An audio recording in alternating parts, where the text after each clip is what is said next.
Was just that. No, the problem is that they teach doing. Or there's a link here, and I can copy that on the Facebook page and say that, no, YouTube, this is what we're using. How about that?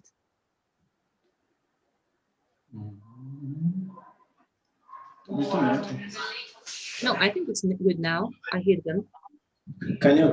Probably it is. Yeah, wait, I'm going to. Well, we are live. Yeah? Okay. So now you can start. Yes, it's working. So, welcome everyone to our culture exchange. Let me just quickly introduce myself. My name is Sarah, and I'm the chair of BHZ Connection Brazilian Society. And give me a second. Okay.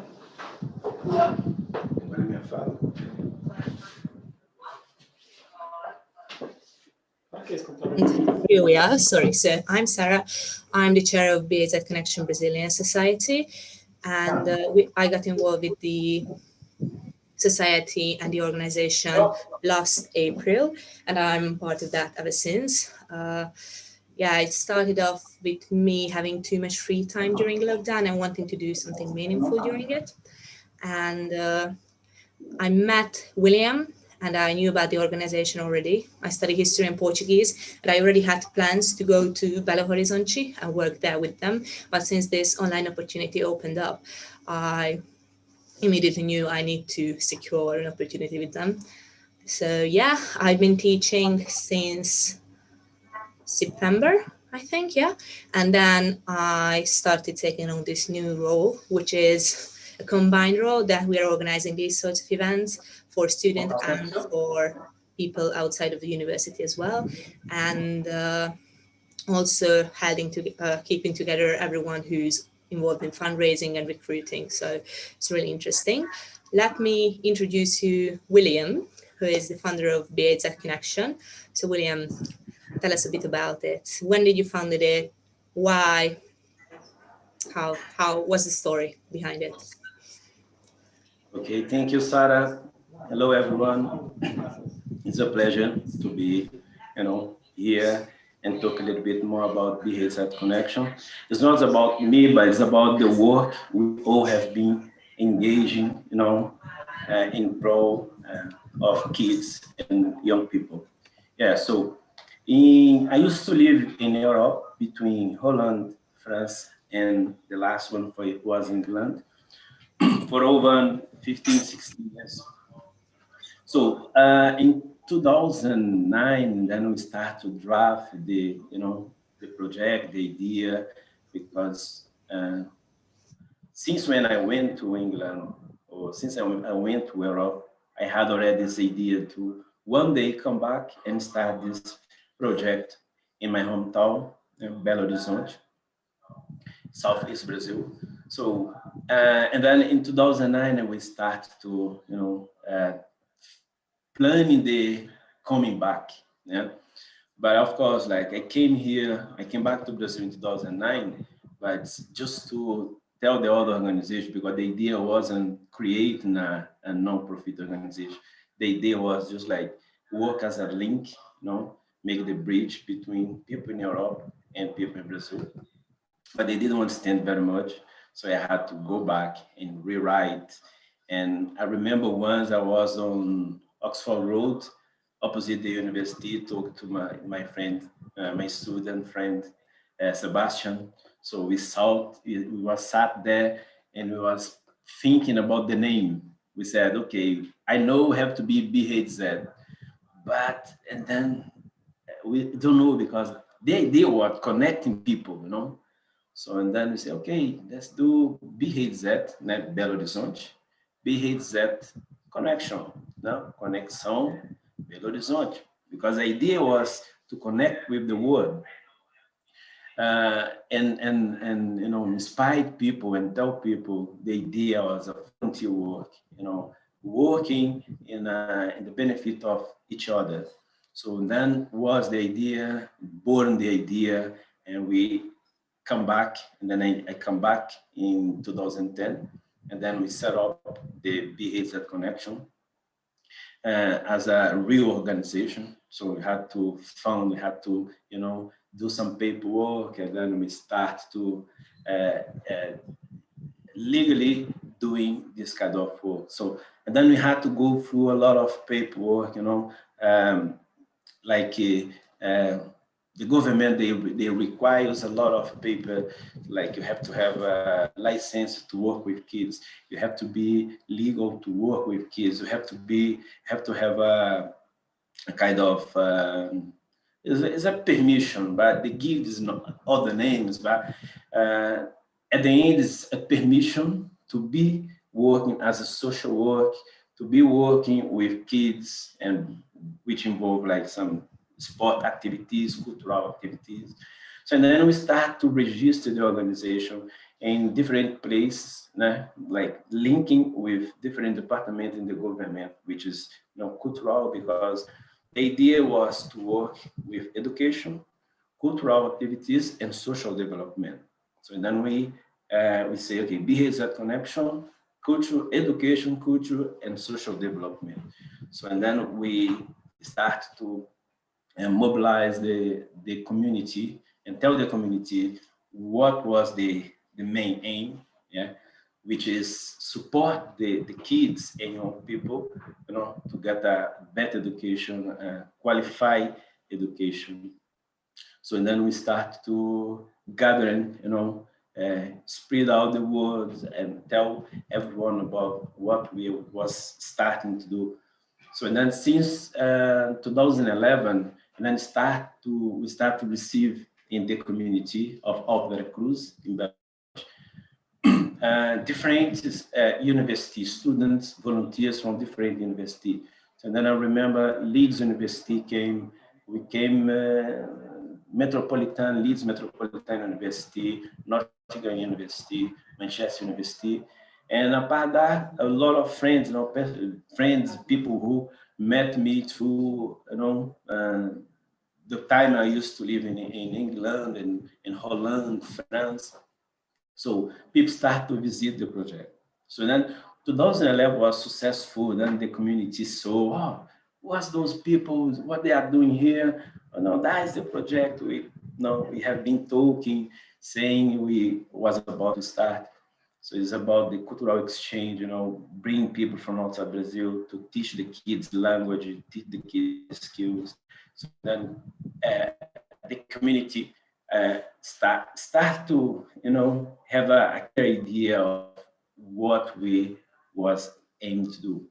So and then next year, 2012, we had another group of volunteers, university volunteers came from the UK. So and the thing started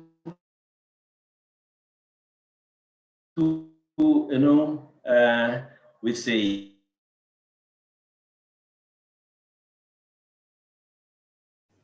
William, you're cracking up a bit. No, it's good now. In Manchester, we had I remember in 2014, it was a cultural exchange. So that was when I went to Manchester University in a local, and then was the society, university society department. So they asked me, well, how can I help? And then I said, okay, I came here to talk to Emma Richard. And then she said, did you make a point? Came all the way from Brazil to talk to her. So it was about the partnership, which so I managed to organize the meeting, and then I met Emma, and then we started talks.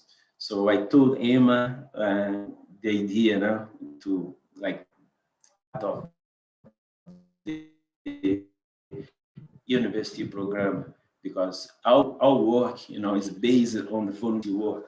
And as I said, the idea was like not just have a fixed timetable, a fixed that we could always say to the kids here, okay, in Europe, like August, as from July actually. So we would be able to receive people from outside Brazil, especially from Manchester University, to be here volunteer with us. So then Emma we start talking, and then she said, hey, okay, you need to go through some paperwork, so against paperwork. So then I had to go through some paperwork and organize something, so improve the website. We have to have the form for the student to enroll and be able to contact me direct, and in case they have any doubt, they could clarify the doubt. So, and then we start to do the paperwork. And then this took, it was 2014, 2016, 17, 18.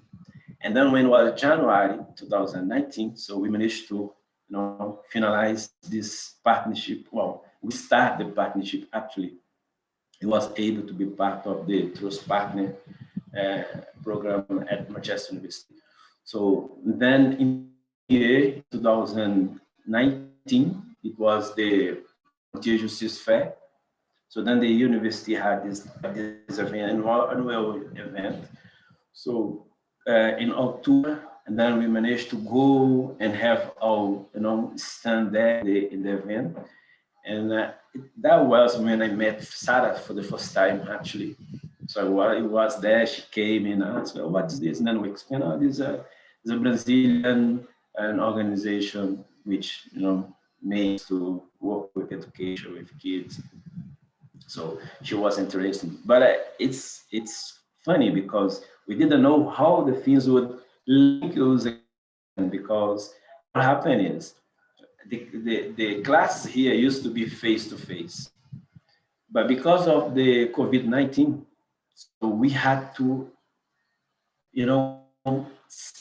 see how.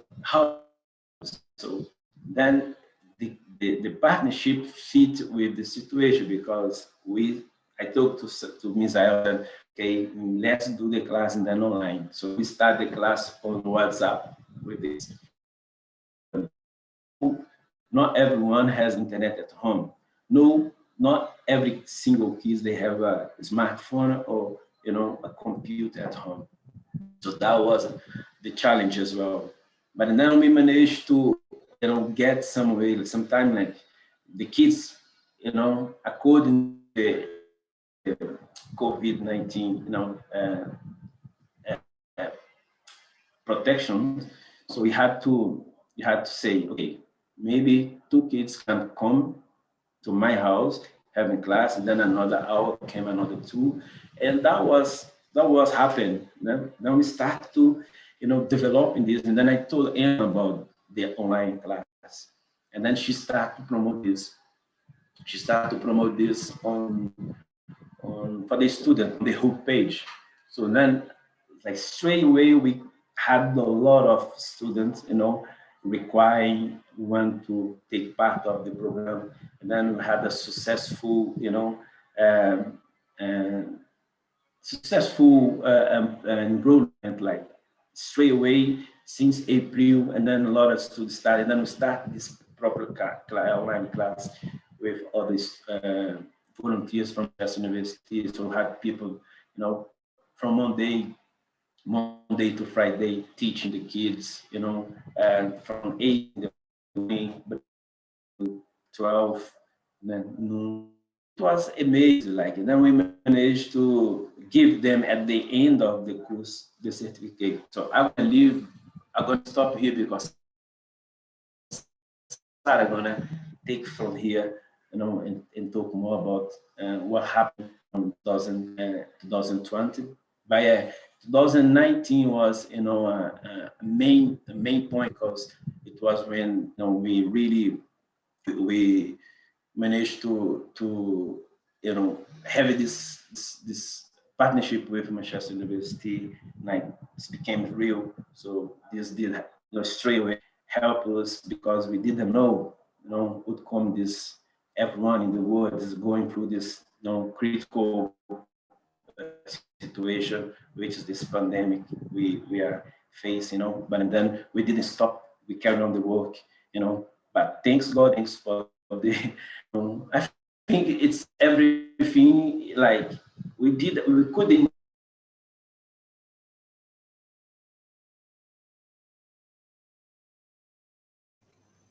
I think William is cracking up again, but I'm not sure. I might be the issue. Hello? Hello, yeah, now it's good. Yeah. So, and then this we can repeat before, you know, since when we start with him in 2014, 2000 start the talks, and then in January we start this partnership, but straight away already, like end of the year, we already, you know, could see how good this was because we got the student universities not volunteering with us. So, and then it's amazing.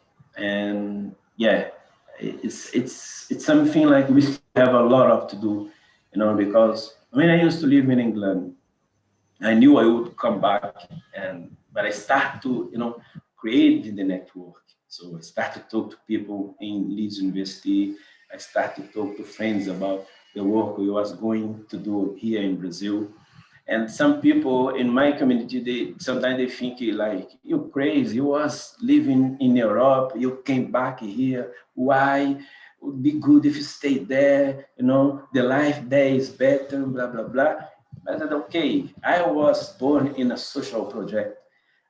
I was 7 years here. I was 7 years old when I first, you know, I came to an organization. They had football class, they had capoeira class, they had music class, a lot of activities. So then that helped me a lot. That gave me the background to understand that, okay, the changes will come if we be part of the change, if you understand the change. It's not, the change is not going to come if I just like when I get the better of this, and then I go away, I move away. Said, no, I have to come back to my community.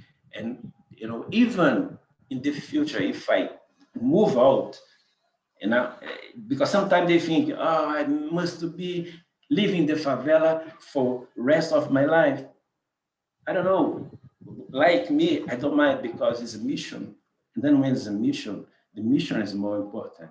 So I'm not here about like, okay, we'll now get a better education. Now we'll move out from Alto Veracruz, move out from Belo Horizonte, went to Europe, and then live in Europe. So, but and then how can I contribute with this? If I'm miles away, if I understand the situation, the problem we face in the communities, I know the problem. So, but if I just say, okay, now I'm done, you know, I got a qualification, I speak English, I speak French, I speak, you know, Dutch, okay, I'm gonna move out. No, then I said, okay, now I'm going to use this, you know, to give back what I got at some point in my life.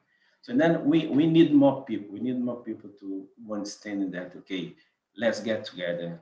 Let's work in benefit of others because the life will be better when we have the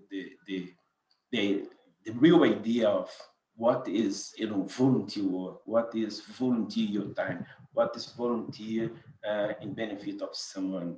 You know, it's not just like, because in a way, like you helping someone, but this goes back to you because it makes you feel, you know, well, makes you realize that that's life. That's what, you know, life is about. You know, in Brazil, it's a big issue. Education is a big issue, you know, because there is a program in Brazil, they call Jovem Aprendiz, you know, we'd say, you know, young learning. Okay, what they say is they gives the opportunity for young people like 14, 15 years old to start work. But this program in the favelas, in the poor communities, so they just motivate the kids, the young people, to stop studying and just make money and thinking about, you know, consumerism, like buying new shoes, buy a new hat, a good t-shirt, trouser, blah, blah, blah, buy an expensive computer, buy expensive, actually it's not computer, but it's smartphone. So that, 14, 15 years old, that shouldn't be the main aim of someone which is 14, 15 years old. Kids, young people should be learning, should be in the school, should be, having a good education, a qualified education, and not just, preparing them to, to start work. But we know, so if you come here, if you meet like 10 young people between 14, 18 years old, if you ask them, okay, if just 10, ask 10 them, ask them, okay, if you start working now, let's think you are studying and you start working now, will you carry on the studies? Probably, they at some point they stop. They don't carry on the students because they, at the end, it's about like help the parents to, buy food, pay bills, etc., etc. So, and then it's not a fair program because this program is just take the kids, take the young people out of, schools. They don't keep them. They don't motivate them to, carry on the school. And then, of course, like most of them, they don't even reach university. They stop in the way, in the middle of the ways. So the maximum they do is just like secondary school, high school. They finish high school and they think. William's cracking up again, but I hate to disrupt his way of thought because these are all really interesting what he's saying about mission and community and studying in Brazil. But we need to move on to our next speaker, who is Jose. Let me give you a little bit of introduction to him. So he's my Portuguese teacher at the University of Manchester, and he's been teaching there since 2014. He has a PhD in Applied Linguistics and a diploma in English and English language literature from the Federal University of Rio Grande do Sul. But Jose, feel free to take on and continue with your presentation and your introduction. So good afternoon, everyone, or good morning for those in Brazil watching us. So thank you very much, Shara. Thank you very much, William, for this opportunity to be here and to be talking a bit about Brazilian music a bit, which is one of my passions, and also as a way to promote this great project, which is BHZ Connection, and which fortunately I've been in contact since January 2019, right? So I'm part of the gang, so to speak, for over 2 years now. So today I'll be talking a bit about Bossa Nova, right? So I'll just share my screen with you. So just saying the usual words that everyone says nowadays with when it comes to online teaching and online meetings like this one. So Shara, can you see the slide? The slides, yeah? Yes, it's working. Yes, it's good. Thank you.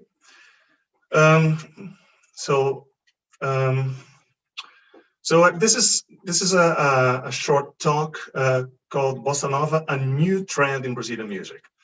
I mean, I'm using new between inverted commas because Bossa Nova, as some of you may know, and as I'll be discussing, actually started in the late 50s. But I'd like us to look at it as a sort of a new style for making music, which became really prominent and popular at the time in the late 50s. So basically, my choice for Bossa Nova has to do with the fact that it's probably one of Brazil's most internationally renowned music styles, right? Ever since I started teaching here in Manchester, students come to me talking about how they have had previous contact with Portuguese because of music, and quite a lot of them actually mentioned Bossa Nova, which is quite surprising to me, given that, again, this is like a sort of like an older music style. So we'll be looking at when and where it started, some of its main influences and characteristics. And in the end, we'll get to listen to what is considered to be the first Bossa Nova recording, which is Chega de Saudades by João Gilberto, right? And then please, if you have like any questions, please add them to the chat, and then Shara will ask me at the end of my presentation, okay? So, well, to begin with, so let's travel back in time to 1967, okay?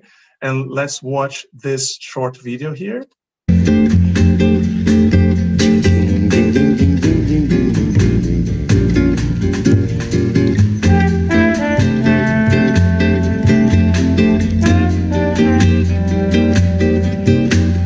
Tall and tan and young and lovely, the girl from Ipanema goes walking, and when she passes, each one she passes goes,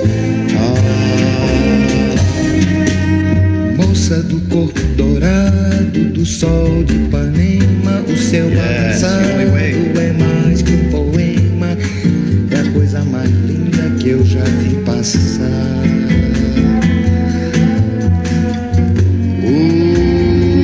But I watch her so sadly. Ah, porque tudo é tão triste. Yes, I would give my heart gladly. But each day when she walks to the sea, she looks straight ahead, not at me.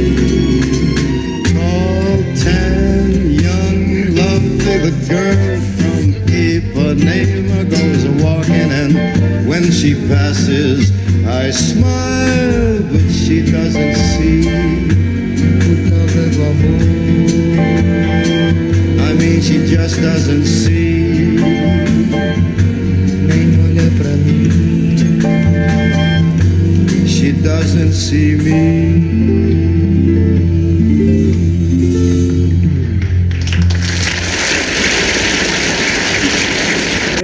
So, well, I imagine that some of you watching this, so who are in your maybe late teens, early 20s, or even 30s, may not really recognize those two people in the video.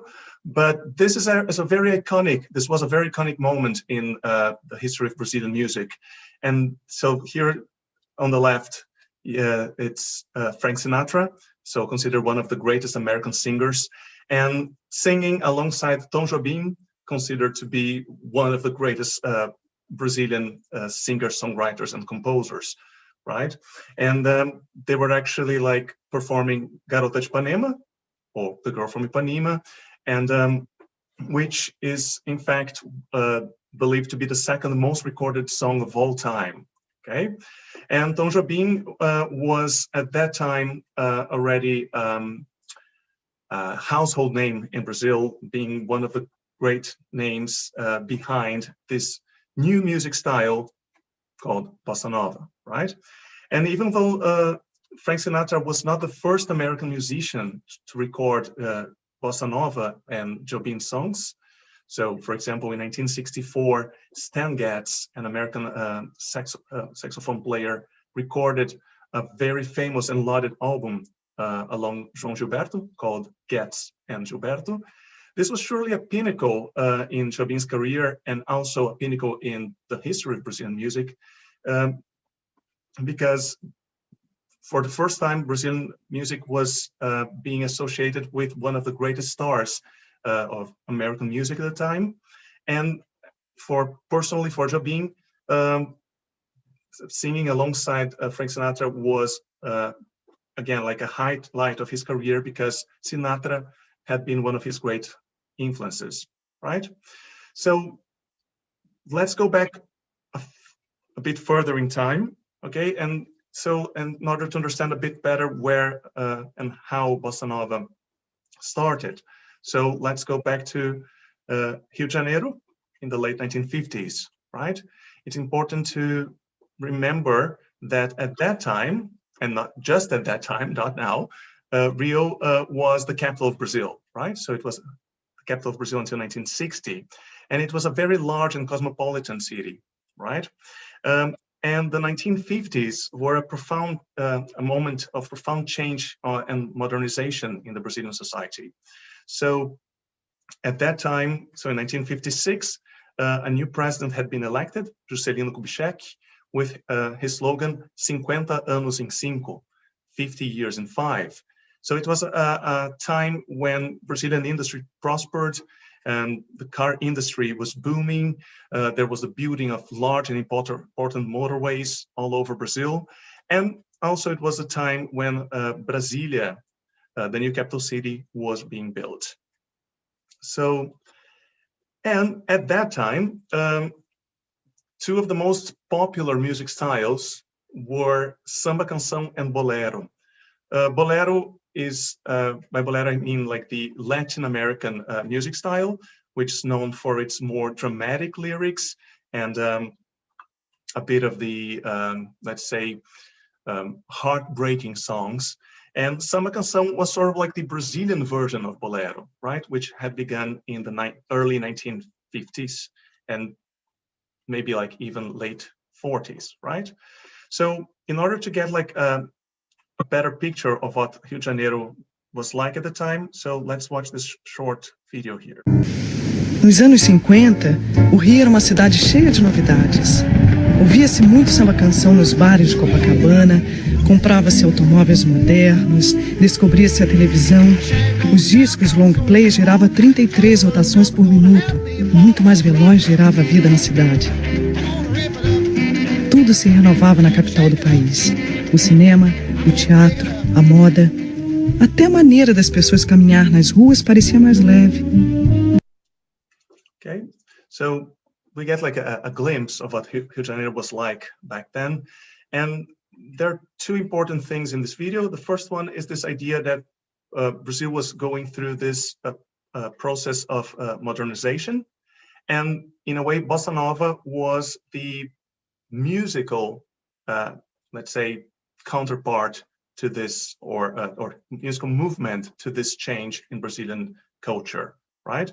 And again, in order to understand Bossa Nova a bit better, it's important to contrast it with samba canção, right? So we'll just get to listen to, let's say, a minute or so of this samba canção. It's called Ninguém Me Ama, so Nobody Loves Me. And I'll just briefly translate like just the first verse. So nobody loves me, nobody wants me, nobody calls me my love or calls me love. Life goes by and here I am with no one, and the one who holds me doesn't wish me well. So you can see like it's not really the most, let's say, uplifting lyrics, right? And this was quite common in samba canções at the time. And this is not an ace recording of this song in 1952.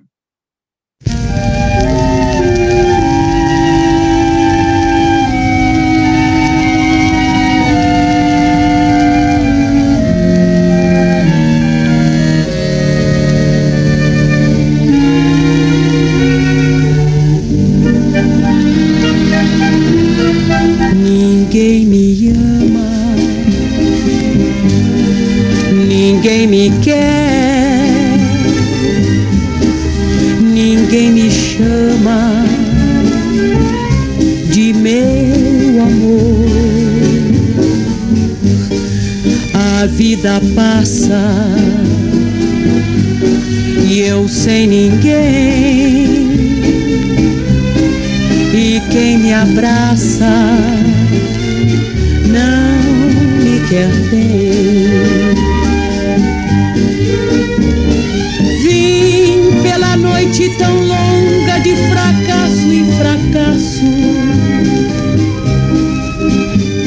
e hoje descrente de tudo me resta o cansaço, cansaço da vida, cansaço de mim. velhice chegando e eu chegando ao fim. So we do get like a sense of what samba canção sounds like. So as you can see, it's kind of like a slow type of music. It's mostly like about heartbreaks. When it comes to like the arrangements, so there's like lots of strings, like dramatic string arrangements, and the singing is dramatic too, lots of vibratos and all. And in a way, bossa nova is sort of like a reaction to that, right? So pretty much like new generation of young musicians in the 1950s in Rio de Janeiro, especially in Zona Sul, so the most affluent part of the city, started like seeking a different way of making music in Brazil, right? So musicians such as Carlos Lira, Roberto Menescal, Nara Leão, João Donato, Luiz Bonfá, they had all been influenced by the cool jazz of Miles Davis, like the American Songbook of George Gershwin and Cole Porter. And especially in the case of Tom Jobim, he was also influenced by classical composers like Debussy and Chopin, right? So when I say that bossa nova is sort of like a reaction to that, it's because like these musicians, especially being a new generation, they didn't quite relate to samba canção and to the boleros of the time, right? So they were actually seeking like a bit more lightness in music, in lyrics as well, okay? So in a way, it's really hard to define or like what a music style is, but I'll just try and like show you some of the main characteristics of bossa nova. And like I said, at the end of this presentation, we'll be listening to Chega de Saudade, considered to be the first bossa nova recording, right? So in terms of lyrics, rather than talking about heartbreak, many songs talked about love, especially in a more, let's say, platonic way, so to speak. So like, for example, Garota de Ipanema is a very typical example of like a song about platonic love, about female beauty, about nature, about Rio de Janeiro itself. And this is all summarized in a way in these 3 words that are part of like a song by Tom Jobim and Newton Mendonça called Meditação. And so, o amor, o sorriso e a flor. So love, the smile, and the flower. So that pretty much like symbolizes what bossa nova songs talked about.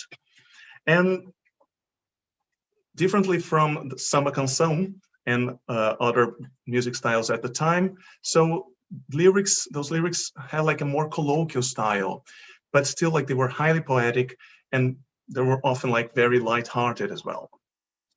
When it comes to the music, so bossa nova, most bossa nova songs have acoustic instruments, right?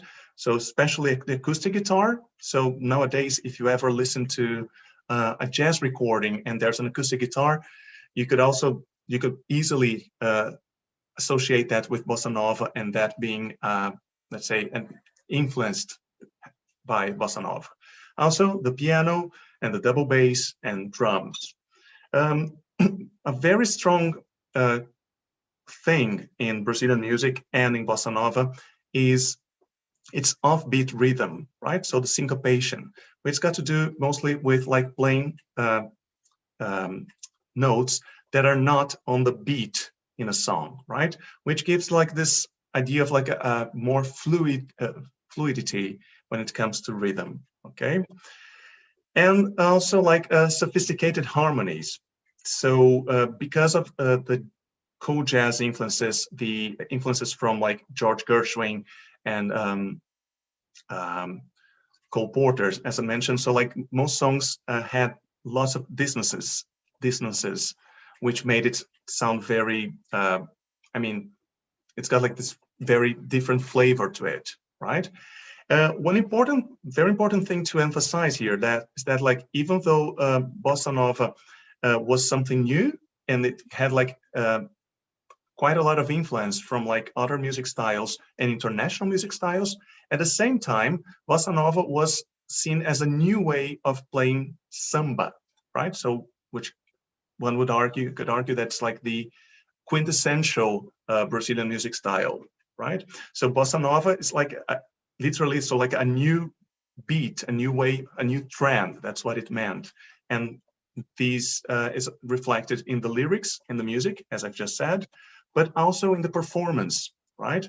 And as you'll notice, so a very common way of singing Bossa Nova has got to do with like this very smooth vocal style. So no vibrato at all. Let's say it's nearly like a spoken and very low sound, right? When you get to hear João Gilberto singing, you'll know what I'm talking about, right? So this performance also got to do with like this Bossa Nova beat, which we'll be talking about a bit further. Also this idea of like playing the vocal and guitar being seen as one thing. And this is very much, this was very much like a contribution and influenced by João Gilberto, right? So in a way, I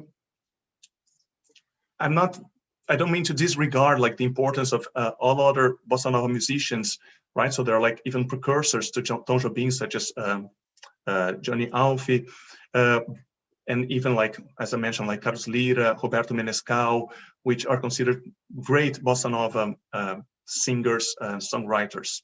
However, we could see that these three main elements, so the lyrics and the music and performance, may be personified by the contributions of three people.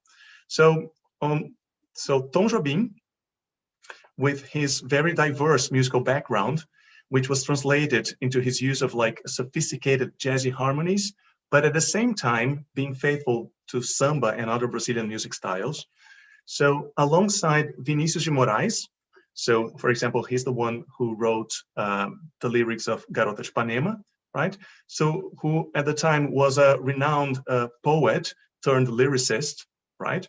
And he also later became a singer-songwriter himself. So he brought his poetic sensibility to depict love and other topics under a very different light compared to the way these topics were portrayed previously, right?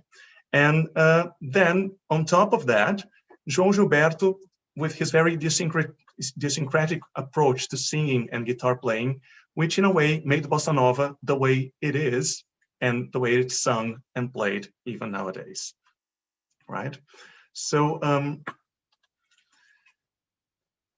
in order to understand like what some of these João Gilberto's contributions to Bossa Nova, we just watched this short video where Oscar Castro Neves, a Bossa Nova musician and acoustic guitar player of the time, so describes João Gilberto's signature acoustic guitar beat. O violão do João Gilberto e depois que ficou o violão da Bossa Nova é uma decantação do ritmo do samba. No ritmo do samba você tem o surdo, o repinique, esses elementos todos. O João decantou isso numa forma mais simples, que onde você tem o baixo fazendo o contrabaixo e o resto da mão fazendo.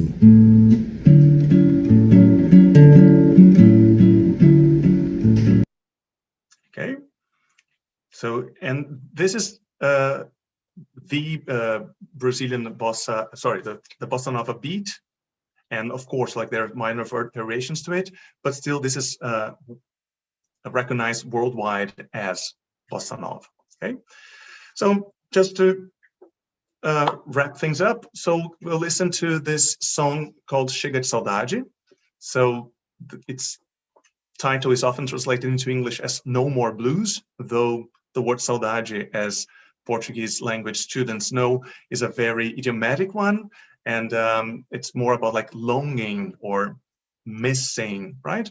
And all these elements we've discussed, so like the lyrics, the more poetic lyrics, and the more, let's say, less dramatic, but more, let's say, lighter in a way, alongside Tom Jobim's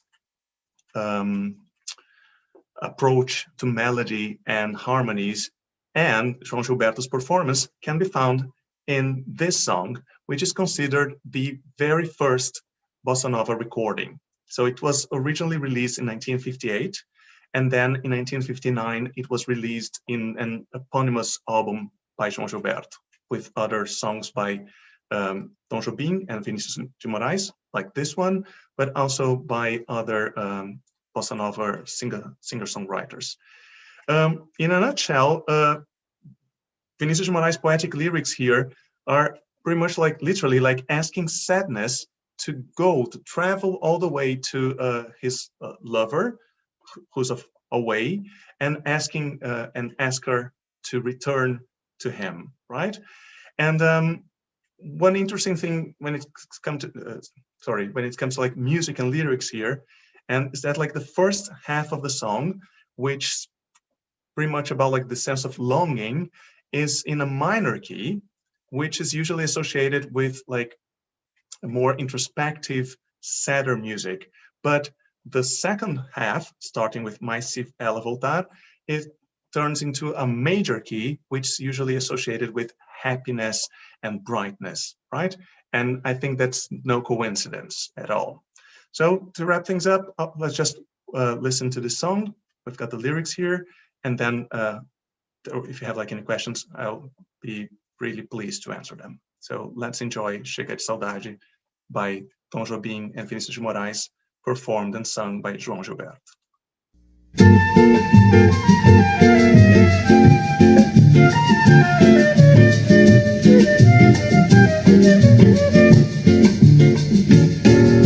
Vai minha tristeza e diz a ela que sem ela não pode ser. Diz-lhe numa prece que ela regresse, porque eu não posso mais sofrer.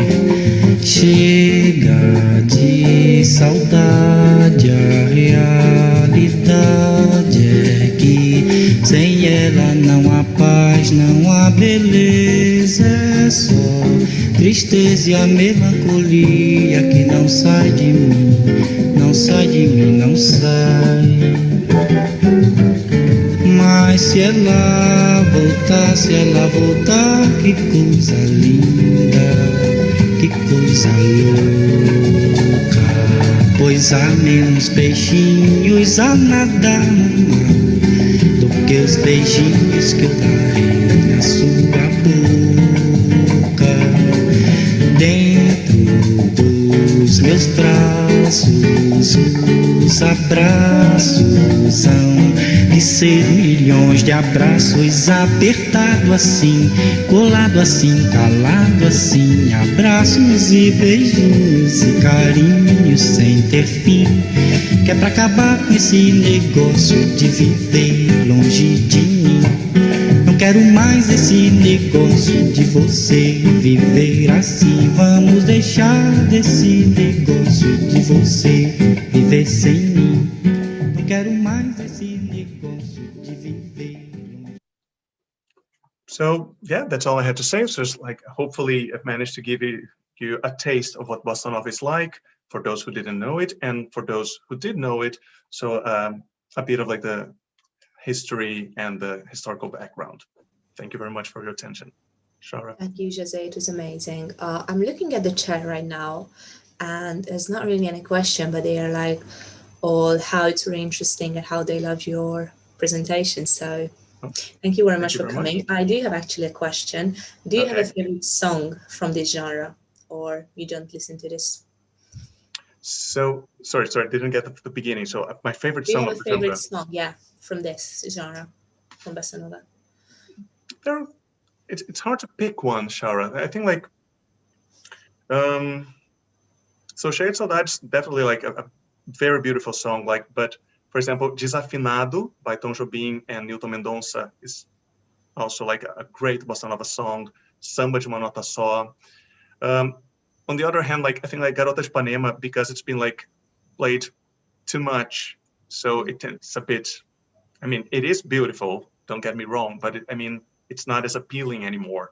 And as you know, like Garota de Ipanema is part of the Portuguese language curriculum at Manchester, right? Yes. So yeah. Thank you. You're very welcome. So, no questions. So thank you very much, Jose. Okay, thank you very much for this opportunity. Okay, so thank you, Shara. Thank you, William. And thank you, Jose. See you. Bye-bye. Thank See you. Bye-bye. So I'm going to introduce our next speaker, and she is Lucia. And she is also one of my teachers at the University of Manchester, where she teaches to me Brazilian literature. And that's what she is going to talk about. So feel free to start your presentation, Lucia. You're muted. Okay, I'm going to try to share the screen. Can you see it? Yes, it's working now. Really good. Erase it, yeah? Okay. Yes, it's good. Okay. I think it's allowed. Okay, can you hear me? Yeah, I hear you. And can you see the screen? Yes. Okay, very good. Just to give a little bit of a background to what I'll be talking about 5 years ago, I was reading a newspaper about Brazil, and there was the news. Well, it's not really in the newspaper. That's the thing. It didn't make the main news. But I was reading the news that an indigenous family in the state of Tocantins in Brazil was not allowed to, or was made to get off a bus because some of the other passengers considered them to be dirty, get these indigenous people out of the bus because they were considered dirty. And more or less at the same time, I was reading the news about the Guarani, some of the Guarani Kaiowá group in the state of Mato Grosso do Sul in Brazil, in the center of Brazil, that the landowners who were trying to have been trying to encroach on the Guarani Kaiowá land, one of their ways of attacking the indigenous people would be to put hoods in their heads and get into pickup trucks and go and burn indigenous villages, burn schools, etc. And the two news came to me together. And thinking about them, I thought, this is very, very interesting that both things make me think of Ku Klux Klan, for instance. The attack on the indigenous people was the same, putting a hood on and going in the middle of the night and setting fire to a community. And the other one, expelling people from a bus, is something that is supposed not to happen in Brazil, right? Everybody knows that Brazil, like many any country in the world, but very much specifically, is a country that has a lot of racism, right? But at the same time, Brazil up to the 1950s was described around the myth of the so-called racial democracy. Now, racial democracy was debunked by scholars already in the 50s and 60s, but it's, in the words of the scholar Kalimbele Munanga, it's the ongoing myth, the myth that doesn't die, right? That keeps coming back and it keeps coming back. And if racism in Brazil is still marked by that myth, in the case of indigenous people, racism is very, very rarely discussed, right? Because the words that are normally used to discuss racism against indigenous people, or sorry, the words that usually are used to refer to indigenous people are culture or ethnicity. Normally, you don't talk about indigenous people with reference to racism. Therefore, you don't discuss racism against them. So at that time, thinking about that, and being pressed by the University of Manchester to ask for grants for research, I started with a colleague from Bahia, Felipe Milanese Pereira, and with Ailton Krenak, a great indigenous intellectual, a network with the idea of discussing, bringing lots of indigenous leaders, intellectuals to discuss racism against indigenous people. So all we did was step back, let them discuss it. And interestingly enough, differently from anthropologists, from the scholarly work on indigenous people, for the indigenous peoples themselves, there was no issue, no problem discussing racism. They all experienced racism on a daily basis, and they were very, very happy to discuss it. So that's the context in which I got to know the works of two great indigenous artists, contemporary indigenous artists, Denilson Paniwa and Jaider Esbel. So rather than do further introductions, I'm going to start talking about them and their works. And then if you have any other questions, we'll go back to it. So here we go. Denilson Paniwa is from the Paniwa people at the border of Brazil and Colombia, right northwest of the Amazon. He was born in his village and grew up in his village, studied, his first concept of art was the Paniwa body painting and the baskets, which are still very influential in his work. Then he studied art in São Gabriel da Cachoeira in the Amazon, ended up going to Manaus and to Rio, and he lives between Rio and his in São Gabriel da Cachoeira, or his village in the Paniwa people. And Jaider Esbel is Makushi, also from northwest Amazon, but more in the border of Brazil and Venezuela, a bit further north. Grew up in what is now the area of Raposa Serra do Sol reservation in the north of Brazil. They both are part of an indigenous movement, very, very much part of indigenous political movement. They're both also part of a group of artists that have been referring to themselves as indigenous contemporary art, and also in link with other cultural productions. For instance, Radio Iande, it's an indigenous internet radio, and there's no part of their art that does not discuss indigenous issues and being indigenous, violence against indigenous people, also the beauty of indigenous cultures, traditional stories. Everything in their art is about being indigenous, and it's part of a collective movement. Their art doesn't use the word racism itself, but in this presentation, which, by the way, I should have started by saying that as a result of that network that I started with Felipe Milanese and with Ailton Krenak, Felipe and I published a paper that is related to what I'm going to present here. Felipe did more with the legal aspect of it, and I worked more with the analysis of the artworks themselves. So they don't necessarily talk about racism using that word, but our idea in writing this and then presenting it here to you is that their work offers as a way of mapping racism against indigenous population. It offers a way of making racism against indigenous populations visible in a way that Brazilian society tends to not look at it and ignore it, invisibilize it. So let's start with this painting. Is an acrylic painting, Foi Só Brincadeira, which is about the Galdino Pataxó, who was killed in Brasilia. Is a very well-known fact. He was, by indigenous people, of course, he was killed in Brasilia in 2000 and in 2000 and sorry, actually in 1997, while he was sleeping in a bus stop. So he went for a protest, to protest in Brasilia against the fact that their traditional territory was being encroached.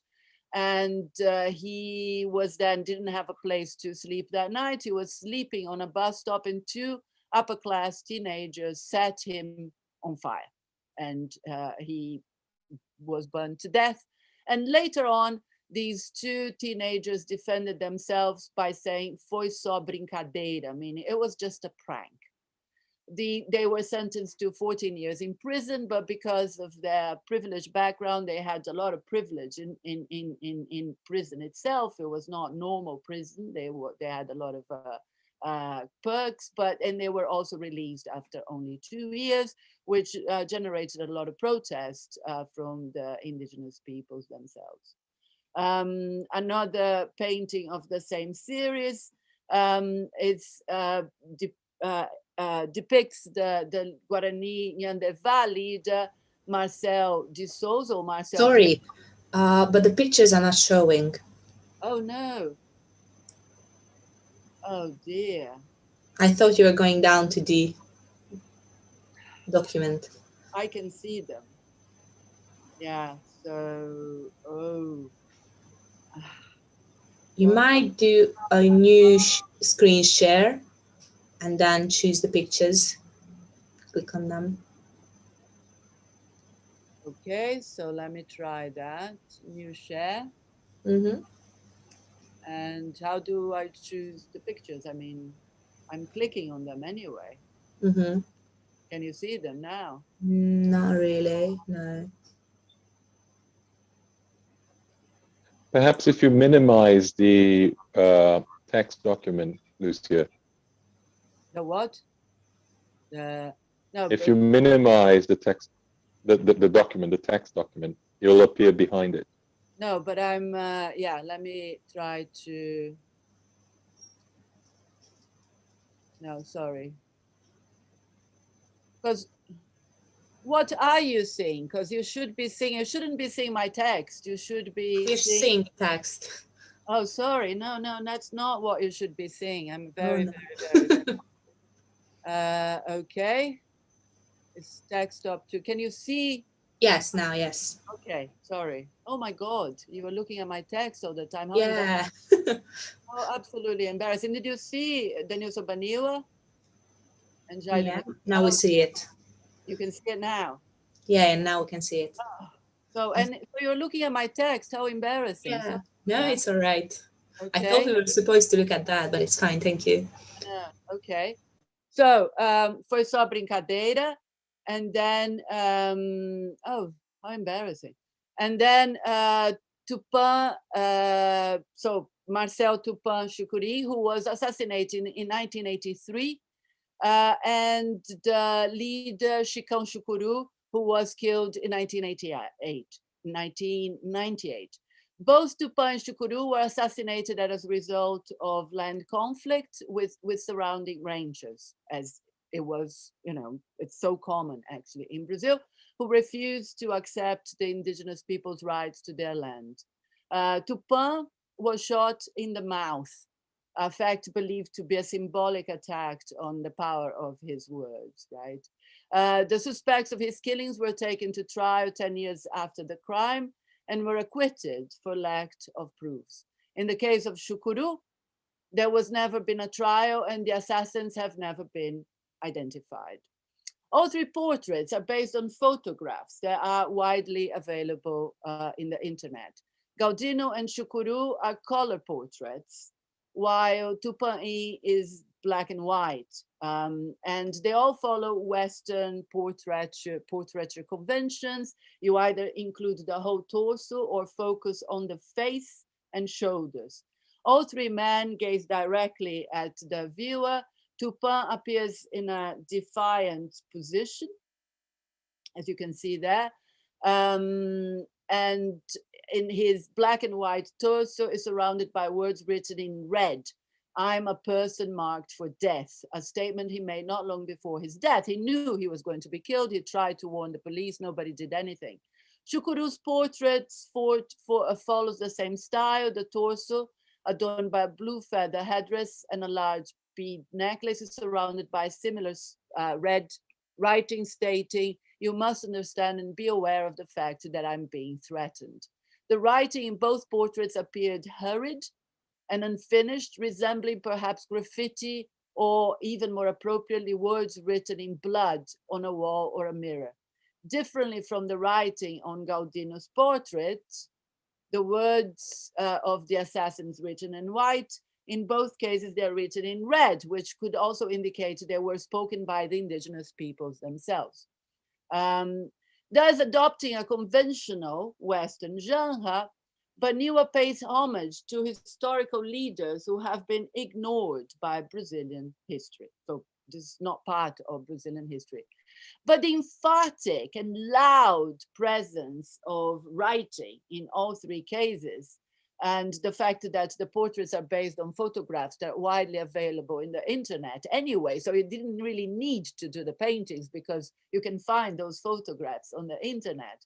That indicates that what is being portrayed is not just the leaders themselves, but the systematic violence against indigenous peoples, a violence that is fed and perpetuated by a judicial system that ignores or downplays crimes when the victims are indigenous. A judicial system, in other words, structured by racism. Bell similarly, can you see, yeah, Bell similarly includes denunciations of threats to indigenous leaders in his work, Letter to the Old World, or Carta ao Velho Mundo, an artist book that consists of a series of written, drawn, and painted interventions on a volume of Encyclopedia de Arte Universal, Encyclopedia of Universal Art. Like Baniwa's portraits, these denunciations want to call attention to crimes that remain invisible in Brazilian society. In one of these interventions, Bell interferes in Goya's painting The 3rd of May by adding a speech bubble to the central character being assassinated with the words, "Chief Babao de Olivença is being threatened with death." The 3rd of May is known for its unusual depiction for the time of violence on canvas, as it's centered on the killing of Spanish peasants by the French troops under Napoleon. By making the 1800s European peasant anachronistically denounce the threat against indigenous peoples in Brazil to a specifically European indigenous peoples in Brazil, as Bell links the current land-based violence against indigenous peoples to a specifically European example of internal colonialism. So Napoleon was invading Spain and attacking the Spanish peasants.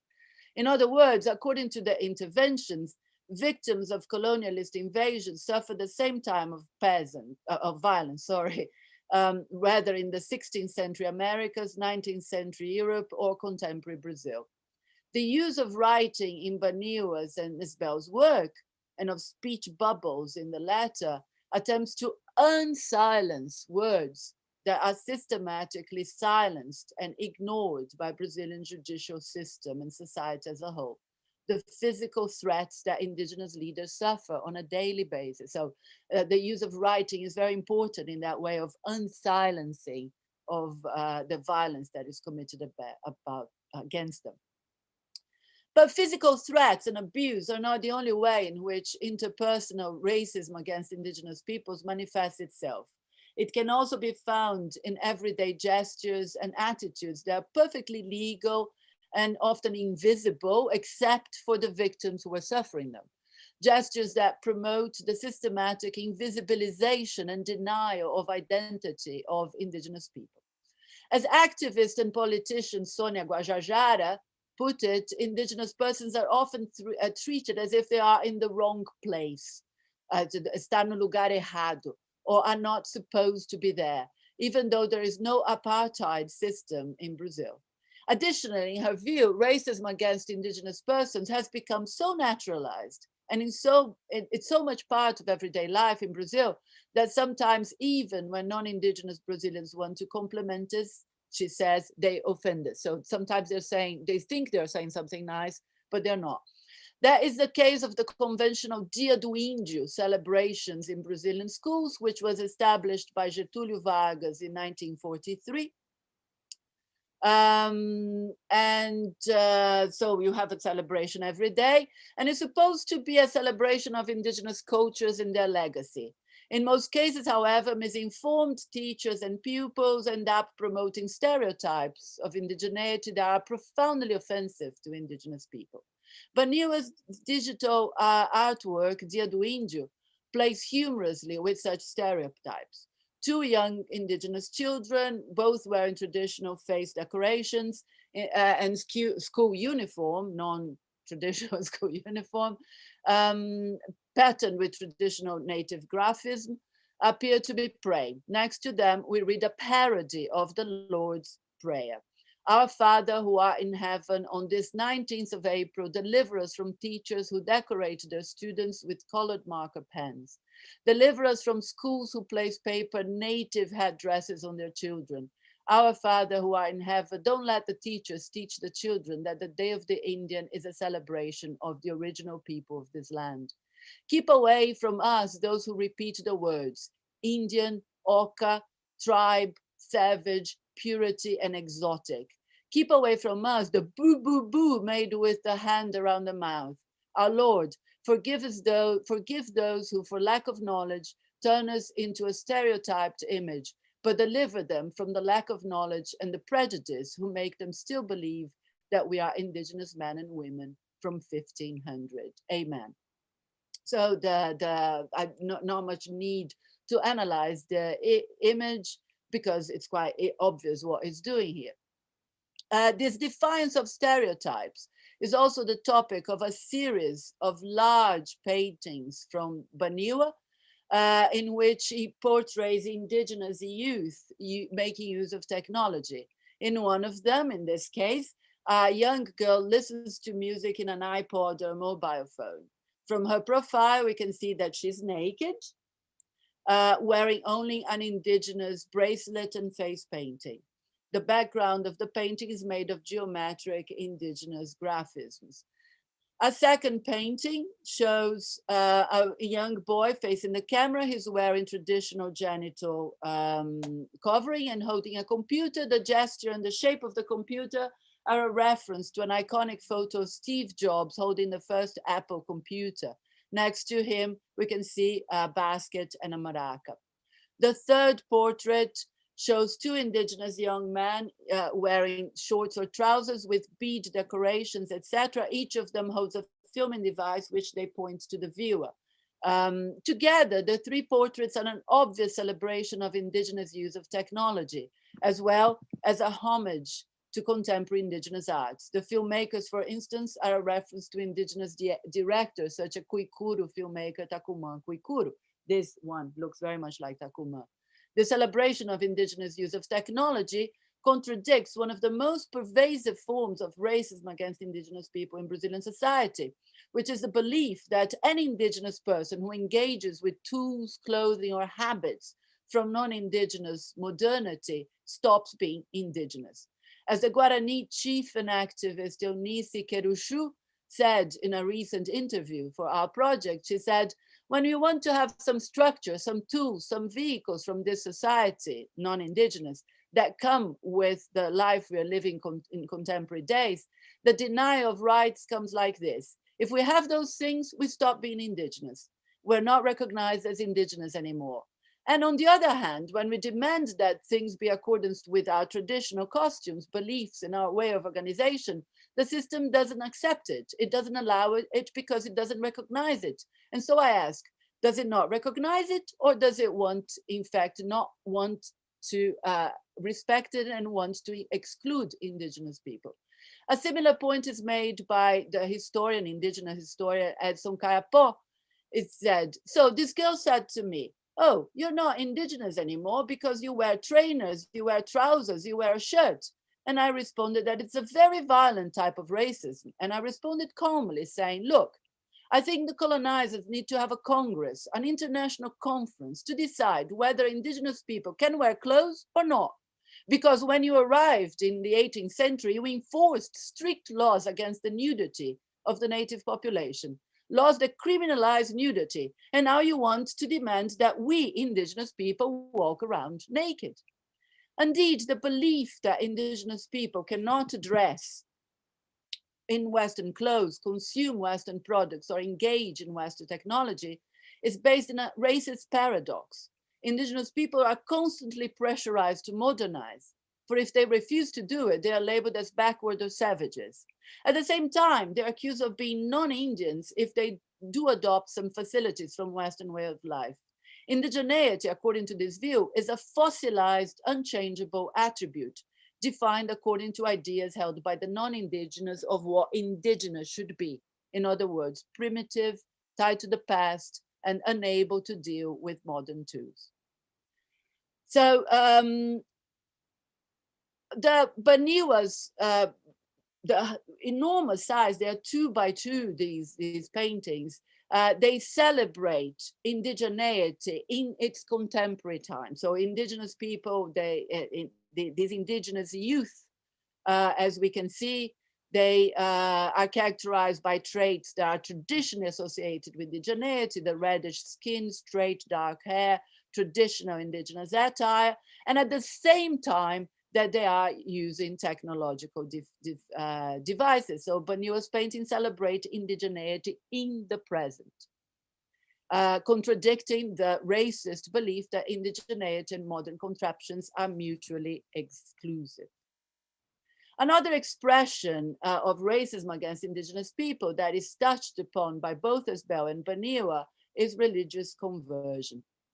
Christian conversion was one of the pillars of colonization of the Americas and continues to play a major factor in the destruction of indigenous cultures in Brazil. Conversion is usually governed by a power imbalance between the well-financed missionaries with goods to give in exchange for changes in habits, and it always implies necessarily a disrespect for the other's religion and the idea that only one form of religion is true. I have also some interviews from the indigenous people working with us, how they express as being a major form of racism, but I will skip that because we're running out of time. And I'd like just to show this other work by Denilson Baniwa. The work by Jaida Belo is very clear. You have a missionary hitting, taking the maraca away and brandishing the Bible on the indigenous person.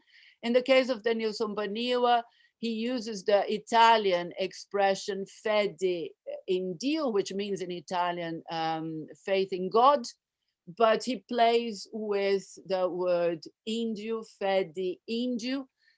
Indio in Italian also is an homonym of indio. And the cross, of course, goes from black to red, which indicates blood. So fede indio, fede in Dio, faith in God also means fede, can also be read as fede indio. So indigenous person, fede, stinks, right? Stinky indigenous person.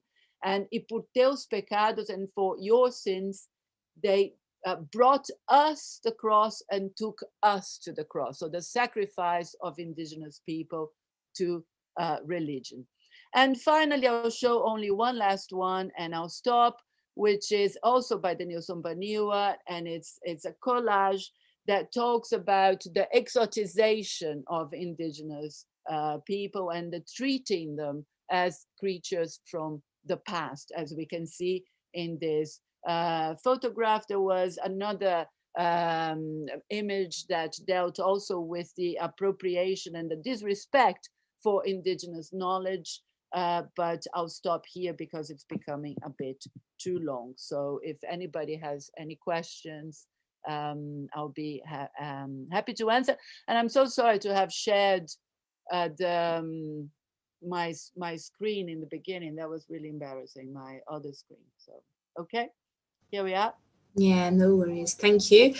I'm looking at the chat and we don't have any questions yet, but I really love this because I don't normally come across these pictures and these images. So thank you very much for participating and giving this amazing talk.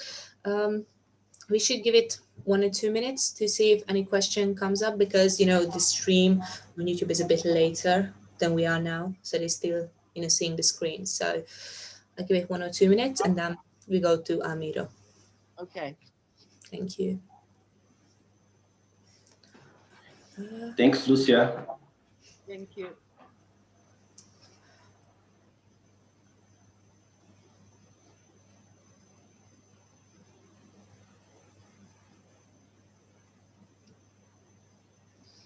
I don't see any more questions.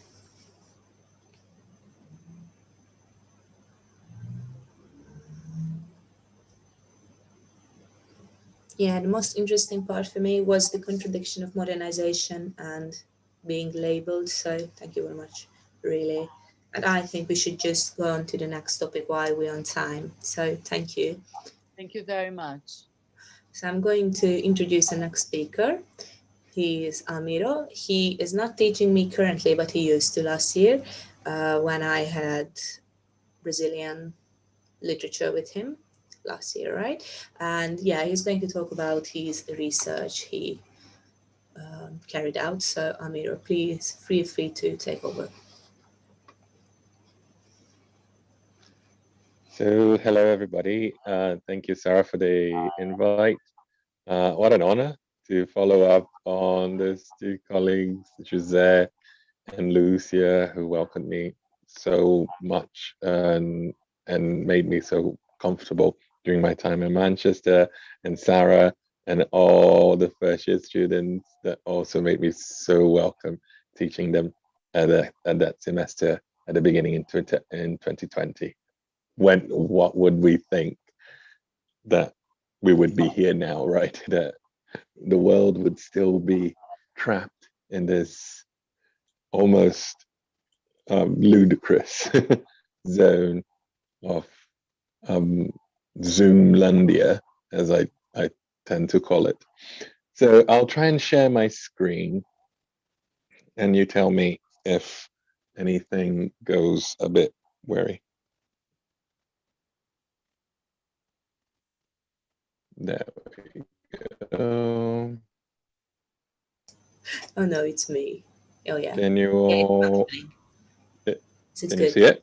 Okay. Yeah. Can you see the PowerPoint? It's still opening here. It might take a little while. Yeah. Yes. There we go. Now it shows. Brilliant. So,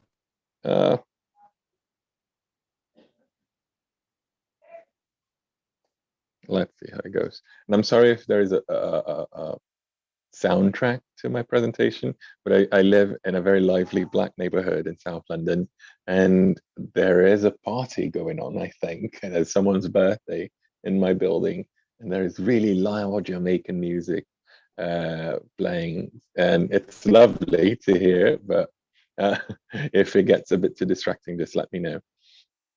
As you can see, fine, sorry. No problem. So as you can see, I'm going to talk a little bit about Brazilian theatre today and focus on my the object of my research, which was the text Namibia Now by Adriano CSL. This text was translated and directed by me back in 2016 as part of my PhD research.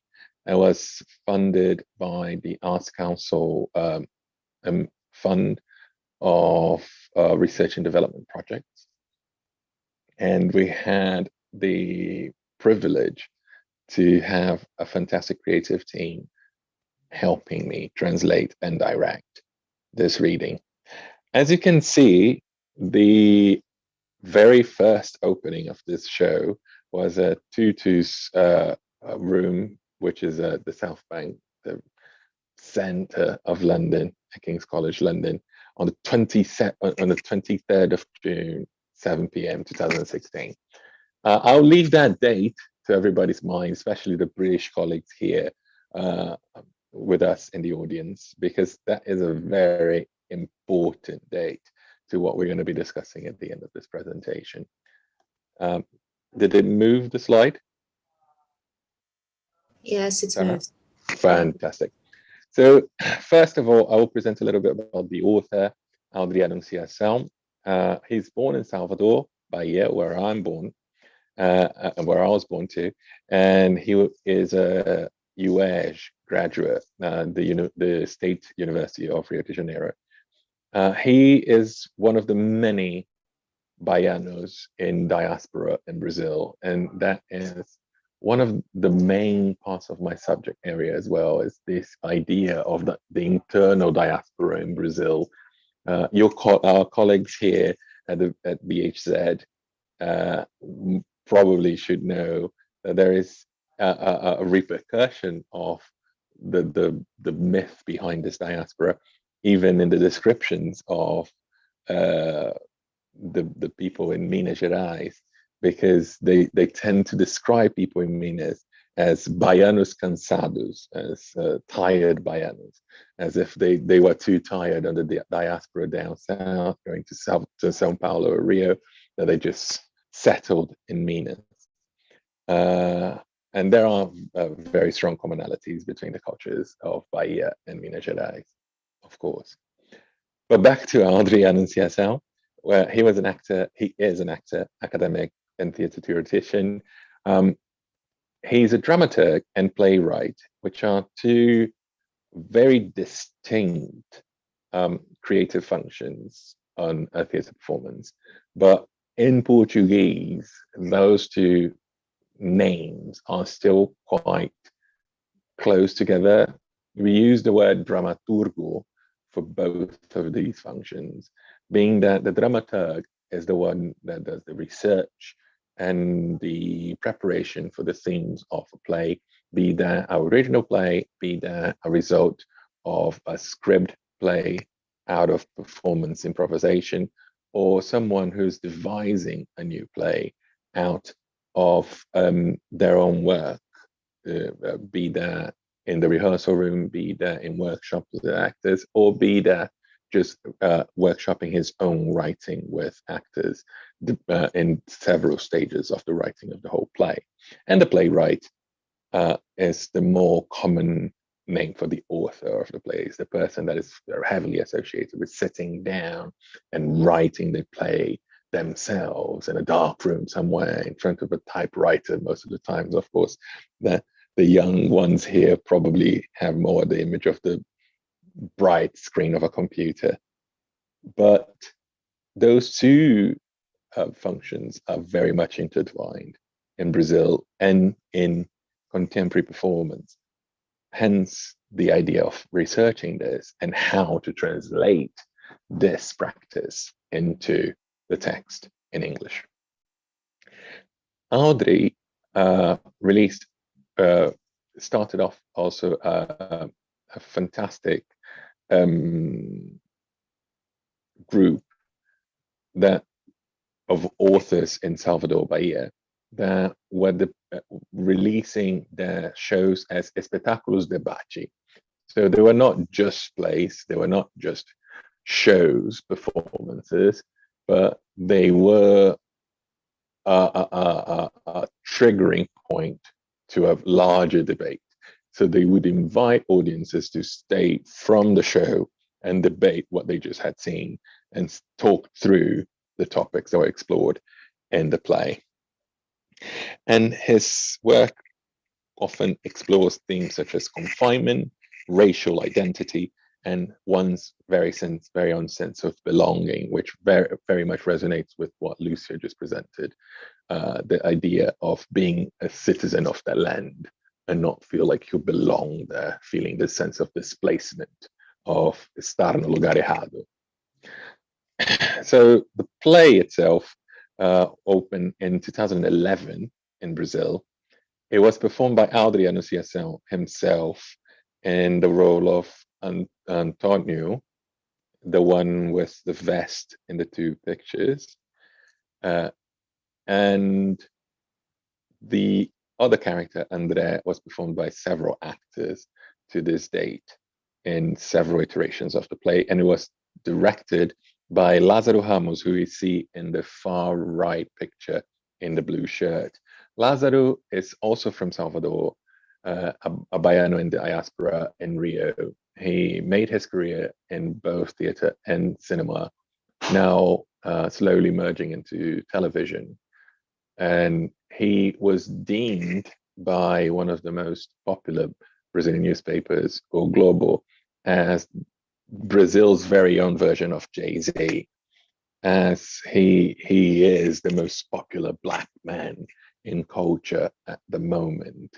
He leads several projects on television, he leads several projects in film, and Namibia Now has just been adapted onto the screen, and it's going to be released in 2022 as a new film called Medida Provisória with Alfred Enoch, Brazilian British actor, in one of the main characters, playing one of the main characters, the character that Audrey plays in the play Antonio. So the story of the play is the story of those two cousins, Antonio and André, who find themselves trapped in their apartment once André discovers that they are being sought by the police to be captured and devolved onto Africa, as a new government decree says that in order to correct the wrongdoings of Brazilian history and slavery, they should return every Brazilian citizen with high levels of melanin back to Africa. And that was being done completely arbitrary. They were being captured onto the streets and being put on planes and being sent back. And I'm not sure if you still can see me on the screen because I can only see the the slides, but I'm doing air quotes, sent back to the countries in Africa. And André, when captured, is told that he's going to be sent to Namibia, hence the title of the play, Namibia Now. The entire play is through the eyes of those two cousins trapped in the apartment. They learn of what's happening through the television, through their window, and through what their neighbors are doing to them, as in knocking on the door, cutting the energy supply, throwing rocks to their windows, to make them leave, to make them surrender themselves and be sent back to Africa. The play itself started a whole movement on the idea of high levels of melanin. Notice that he doesn't talk about Black ethnicity just yet. He just says citizens of high levels of melanin, and the identification of that citizen of high level of melanin depends solely on perception, on who is perceived to be a citizen of high level of melanin. Producing and translating this piece through device performance here in the UK has been a fantastic challenge and an incredibly satisfying task to gather those creatives in order to bring this text to stage. I had the amazing opportunity, due to the Arts Council in England Fund, to work with this creative team, actors, both British actors with Nigerian heritage, Anyebi Godwin with the white painting at the top photo in his face, and Femi Oyeniran with the suit in the top picture as well. They were both actors that we've been working with in the theatre company that I engage since early 2012, called Stonecraft Theatre here in London. And the engagement with those professionals allowed me to research and develop the translation and make that translation to be fully immersed in practice, to be completely forged in the rehearsal room. The thing was that because I set myself the task of not only translating the piece, but to also direct the production of the results of those those days in research and development, it brought to the light the danger of wearing too many hats in any creative production, and the limits of collaborative approaches in any creative production as well. There is a point that even though making theater is a collaborative process in which you need to very clearly design who does what. And if you gather every responsibility to one person, which I was doing to myself, those responsibilities, those titles will start to clash. And that's what happened between my responsibilities as a translator in that process and my responsibilities as the director in that process. Because as a translator, my sole duty was to look at that text and see the best way possible that that text could convey and bring the ideas the author was bringing with his original text to an English audience. And as a director, was to make justice to that text and bring all those ideas that I managed to translate with the creative team onto stage. That allowed me to realize that we have a strong sense of not understanding the writing, or at least the technical work of writers and translators as creative jobs in a creative process. That goes along with common theatre practices of many, many strong theatre houses in the UK, where the theatre in translation is perceived as only a job of a literal translator that is called up and to translate just the text and hand that text over to someone who mostly doesn't speak the language, but will then translate that text theatrically. And that was pretty much common practice in the National Theatre, in places like the Almeida, or even other non-West End venues as well.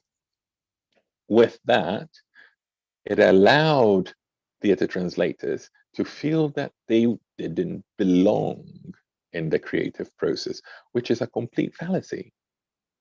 Being the theatre translator allows you to be fully immersed as a creative in the team.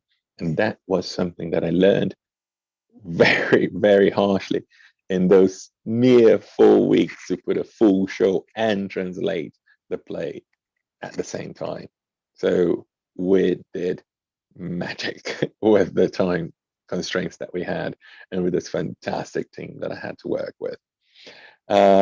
This process of course offered me invaluable input to my drafting process and to the drafting process as a theatre translator. But the most important things were the discussions that the text brought, not only amongst ourselves, the creative team, but also amongst us and our audiences to those two sharings that we had.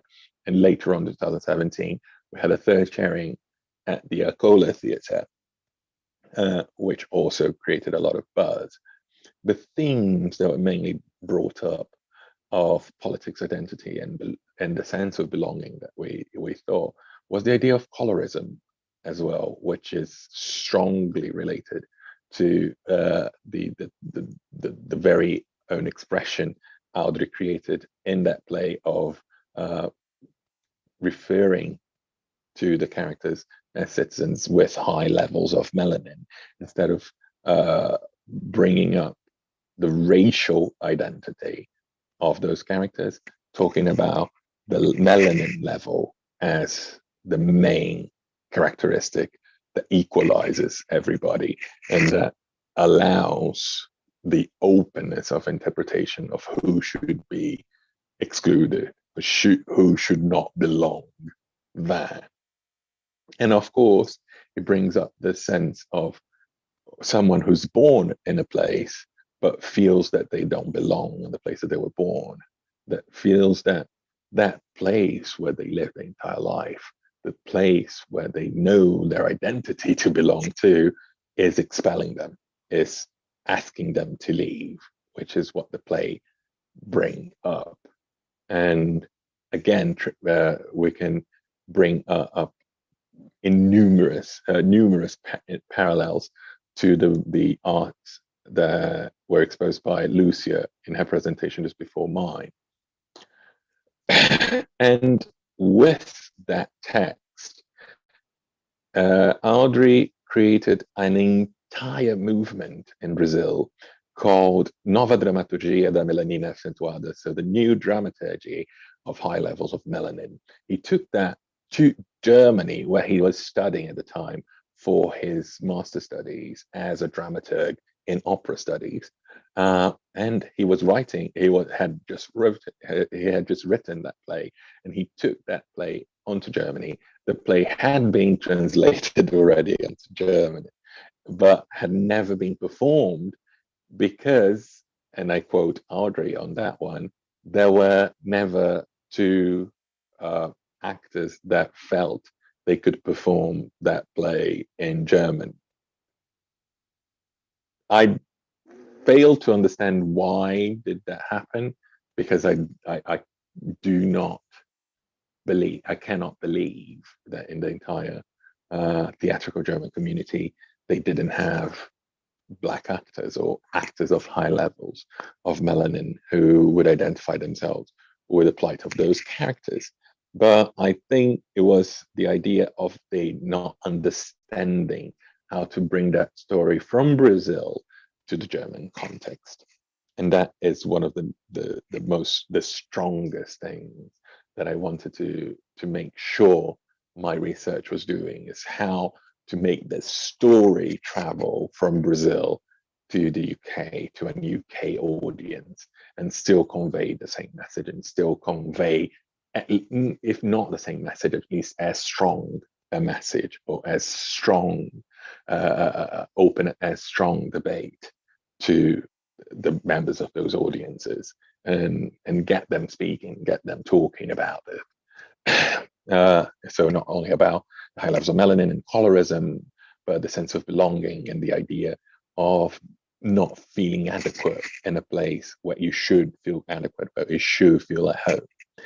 As you can see in the far right as well, the poster, this movement, this new group of Nova Dramaturgia da Melanina Acentuada, created a whole festival that at the time in 2016 was already in its 4th edition. I believe it's now in its 7th edition, because there were 2 years where they had to skip the festival due to funding. And as we know, the arts funding in Brazil are taking a very, very, very harsh toll since the coup that occurred in 2016 itself. So the very volatile political situation in Brazil made me even more strong-mindedly bring this story to the UK audience without having to make it adapt into a UK history, or make those characters travel from Brazil to the UK in order for the UK audience to understand them. Because what I wanted the UK audience to understand is that that story was happening in Brazil, but it could be happening anywhere. That they learned of the plight of those characters in Brazil to then relate to their own story, to then relate to their own experiences. But of course, that all of this was only possible because I had this incredible team. So not only the 2 actors, but the set designer, Natalie, my stage manager, Erin, my creative producer right by my side, Franco Figueiredo, Audrey, who came to the UK, Audrey and CSM, who we see in the polka dots shirt between the 2 actors, right in front of me. Our movement director that flew directly from Japan to take part on this, our photographer, John, and my lovely assistant director, Sean, at the far right in black. And now I bring you back to what I asked you to pay attention in the very first slide that I put, which was in the very first sharing of that play. It took place on the 23rd of June, 2016. For the British friends that are here in the audience, they might remember that day very sadly, because the 23rd of June, 2016 was the day of the Brexit referendum. The political climate in the UK could not be more heated. And right after our very first sharing, when we were getting ready to prepare and to go on to Soho Theatre the following week and share with an even wider audience, my lovely assistant director, the day after this picture was taken, was attacked on her way to our rehearsal, verbally abused and almost physically abused, with their assailants shouting loudly, "Go back to where you came from." She's born and bred in London, even though of Jamaican and West African heritage. And she was told to go back where she came from. So that story was not happening just in Brazil. That story is happening everywhere. Translating stories is not just the idea of what's happening in one place being brought to light in another place. It's to learning through the stories of other countries, from learning of the stories that are happening in other places, we learn a little bit more about our own stories. So if you are thinking of translating for theatre, if you are a theatre translator yourself, if you are a person who reads theatre, reads stories, and are thinking on how to bring those stories here, I encourage you.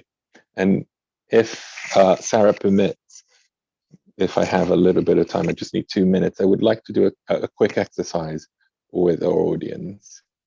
We have 2 minutes, yeah, sure. Oh, fantastic. So if I could ask you all to just close your eyes and breathe. Just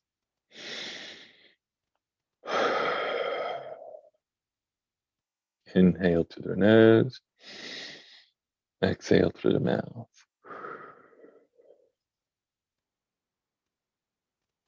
Eyes closed, and inhale through the nose. Exhale through the mouth.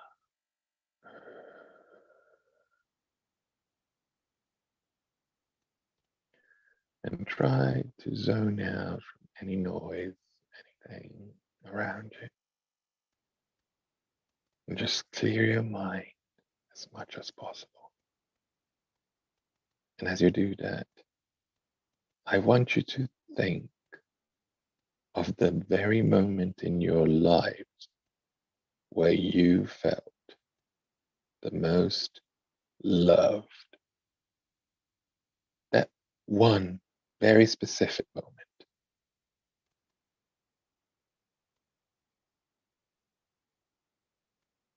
Allow that image to be brought back to your mind as you breathe in and breathe out.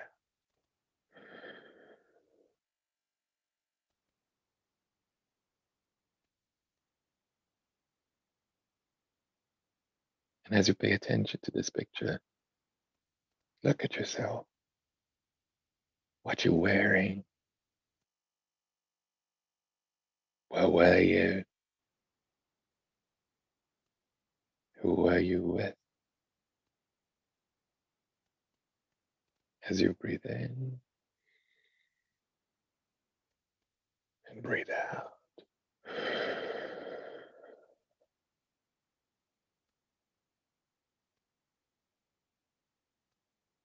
And as you make a picture even clearer, pay attention to the details Are there any smells? Any specific sounds?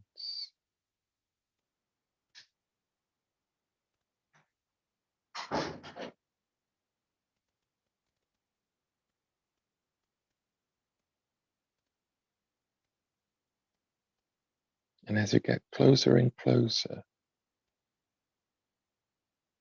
you look at yourself and you feel yourself looking back. And in this exchange of looks,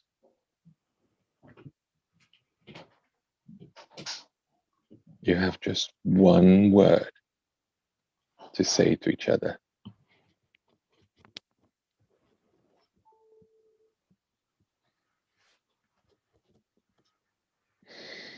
Breathe in, breathe out.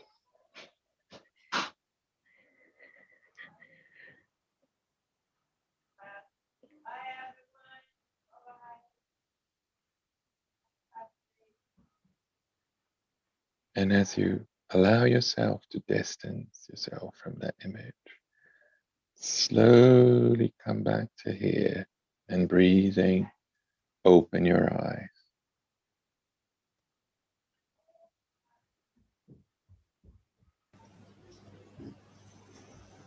And as you allow yourself to distance. So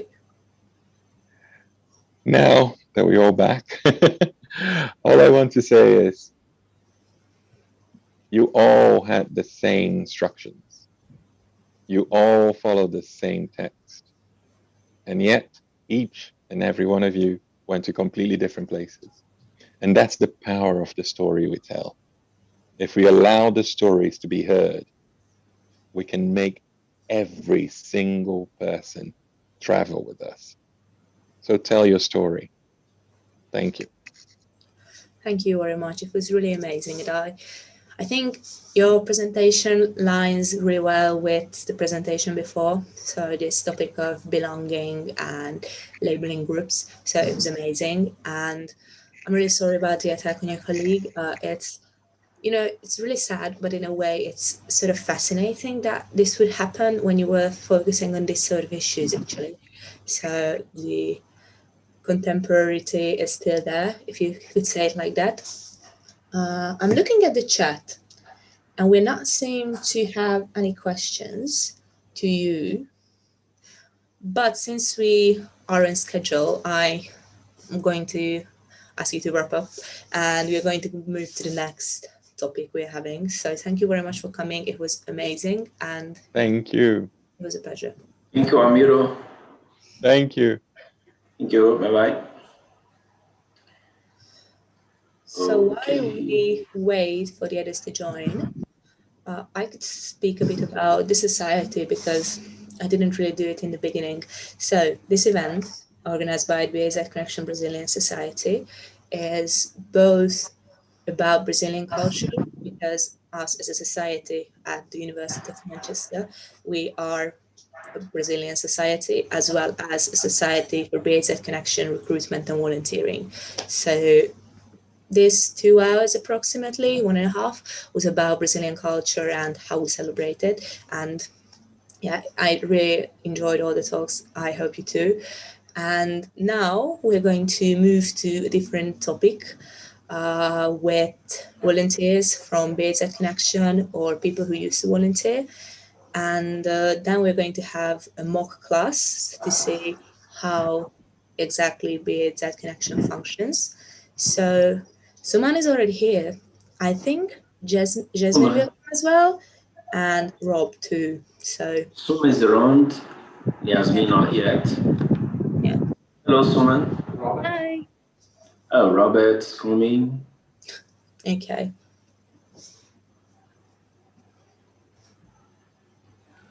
Yes, he's here.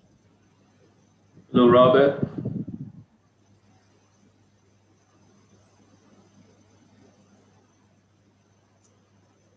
Connecting. No audio yet, but we'll get to it.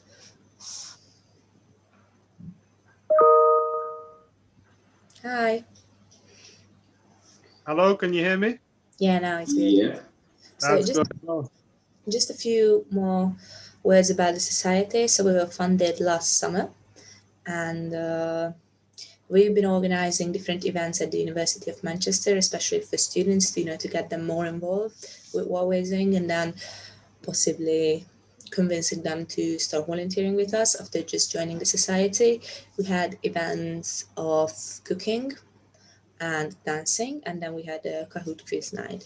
And I really enjoy organizing all this, and this event is the top of everything we've been doing. So let's move on to you guys. So I'll start with Rob. So tell me, what did you do, or what are you doing at BHZ Connection if you're there currently? So I joined BHZ Connection in June of last year. Just after finishing university, I saw the opportunity to teach, to volunteer online. I got in contact with William and I managed to be accepted. So I had fun over last summer for like 3 months. I was doing the voluntary teaching, and unfortunately in September I got a job and the hours changed all the time, so I couldn't commit to the teaching. But like I'm still involved in contact with William and hoping to do some videos sometime soon for a video project. amazing. And Suman, you, same question. So what did you do? So I started volunteering last year in May. I was a drama teacher and I taught weekly and covered for other teachers too. However, now my university schedule is quite hectic, so I'm a support teacher and cover when needed. Mm-hmm. Really interesting. One more question to Suman. So why did you start volunteering, and why especially with BHZ Connection? So I started volunteering because with the COVID situation, I couldn't physically go out and volunteer. Everyone was contributing to helping each other during the situation, and I wanted to make a difference too. And at the university, they made available several online opportunities. So I found out about BHZ Connection through there. And William was so friendly and so supportive. So when I spoke to him, I knew that this was a role I wanted to take up. I was really inspired by the differences this organization makes and for the betterment of young people too. So that's why I decided to take up this role. Amazing. Robert, what about you? Similar reasons, yeah. I wanted to get involved in some good work for a good cause, and some online voluntary work.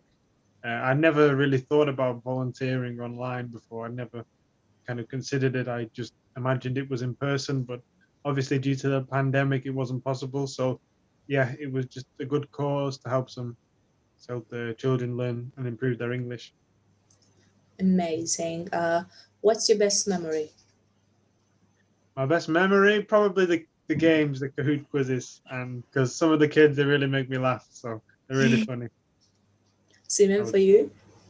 So I think my best memory was at the end of the course last year when the students were sitting their exams.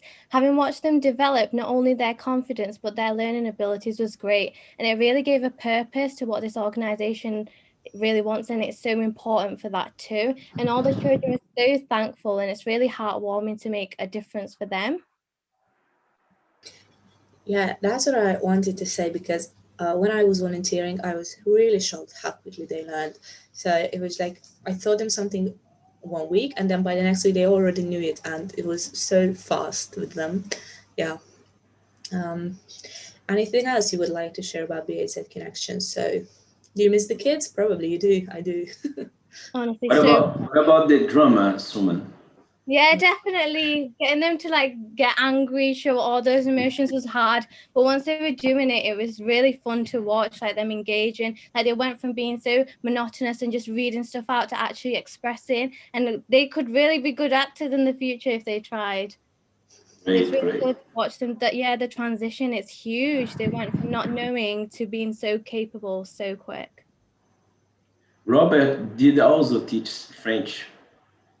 Oh, yeah, that's right. I was doing a bit of French as well, beginner's French. It was interesting to teach a foreign language to Brazilian children, but yeah, I hope they are continuing sometimes with the French because they were making progress for sure. Great. Give me a sec.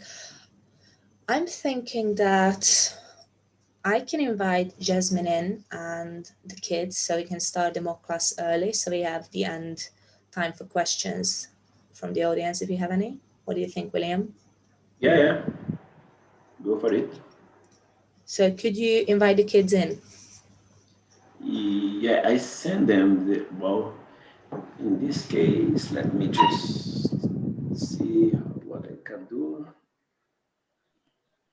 I'm gonna send a message to them in the group saying the class will be right now. But what about, did you call Yasmin? I did, but she's not here yet. Okay, let me call them.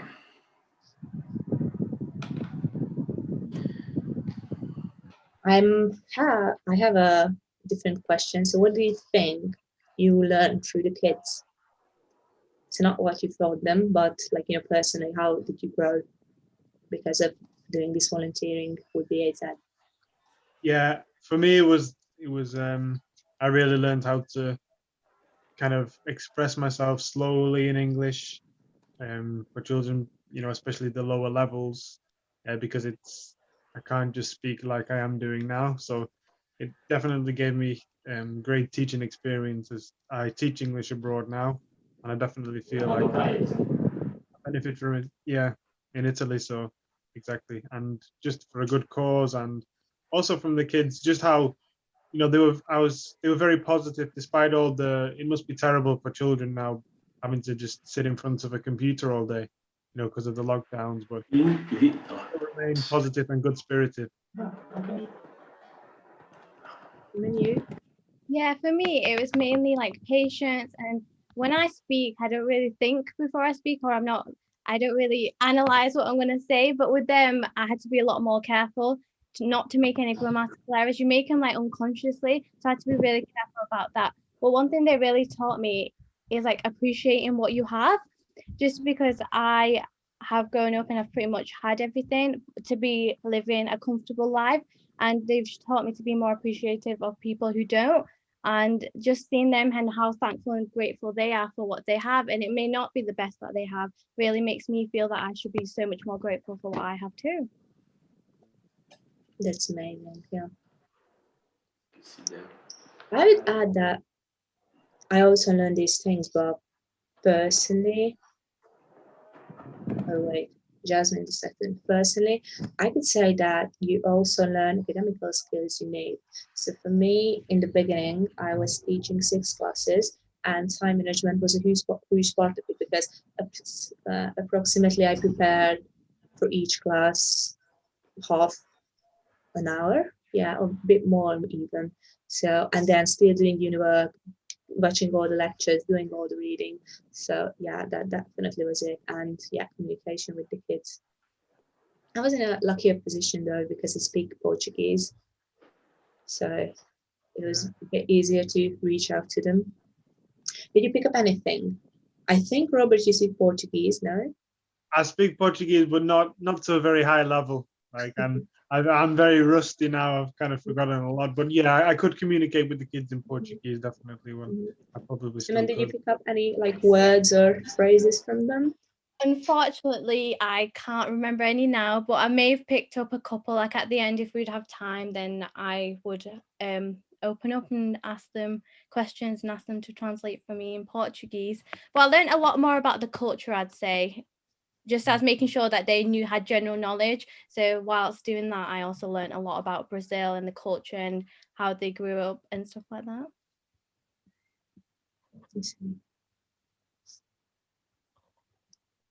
Yeah, I still can't get Jason to come, but give me a sec.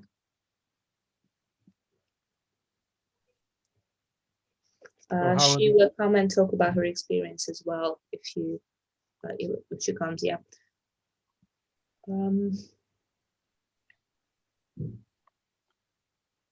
So William, how is the learning going at the moment? Good. Is it everything going good? Yes, good. We're busy, lots of projects running, and we have music, drama, in the English class, French class, Spanish class. Yeah, wow. It's going very well. Good, man. Yeah. busy as always. So we have Leticia here, and Yasmin. Hi, yeah, sorry. I think my YouTube is a bit laggy, so it's a bit behind. No worries. I can ask you the same questions while we wait for the kids to arrive. So why did you start volunteering with BHZ, and what did you do?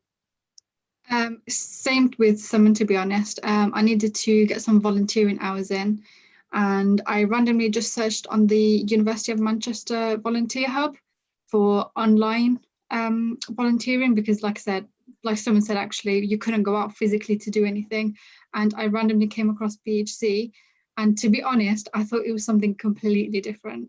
I thought it was teaching English students, because obviously even English students, some of them actually find things difficult, pronunciation and things like that. So I thought it was that. When William and I first met, because we have a brief meeting before we actually get into the lessons, he was like, it's students in Brazil. And I was like, what?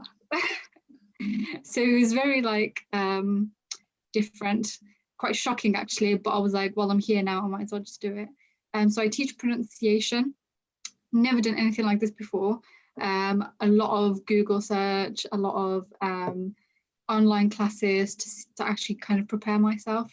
But I do the pronunciation. I started in April, I believe, and I did it for a couple of months, and then I started working, so it's been really difficult. So I stopped actually. It's been really difficult actually doing work, and then that I just couldn't do it, to be honest, so I've stopped.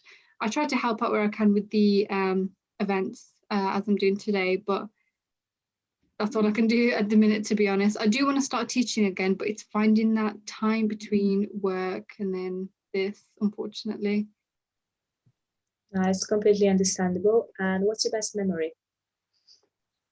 You know what, same with Rob, the games. Absolutely love them. It was such a hit for the students, and it was just make them laugh, and it was them keep competing against each other. And then sometimes we'd get William involved as well, because his pronunciation is meant to be better than theirs. But yeah, it was quite fun. Yeah, sounds amazing. William, who else is coming, like kid, to the class?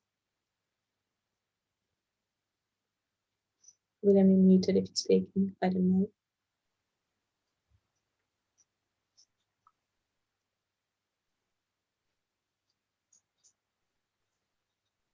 Okay, so Yasmin, what have you learned? Like, sorry, I didn't see it was mute. We're missing 3 students. Okay, so let's go back to you. What did you learn from the kids, personally or academically? To be honest, it was just so nice actually meeting Brazilian kids, and I learned some of the language, just like words here and there. Educationally as well, honestly, I learned so much about the pronunciation of English, because they don't teach you that in schools when you're younger here. They don't teach you, you know, for example, when is the letter G actually pronounced G and when is it pronounced G? Just things like that. Just honestly, I've learned so much, so I'm really grateful for it. And William's always been so accommodating with changing the hours around to what suits you and what suits the students.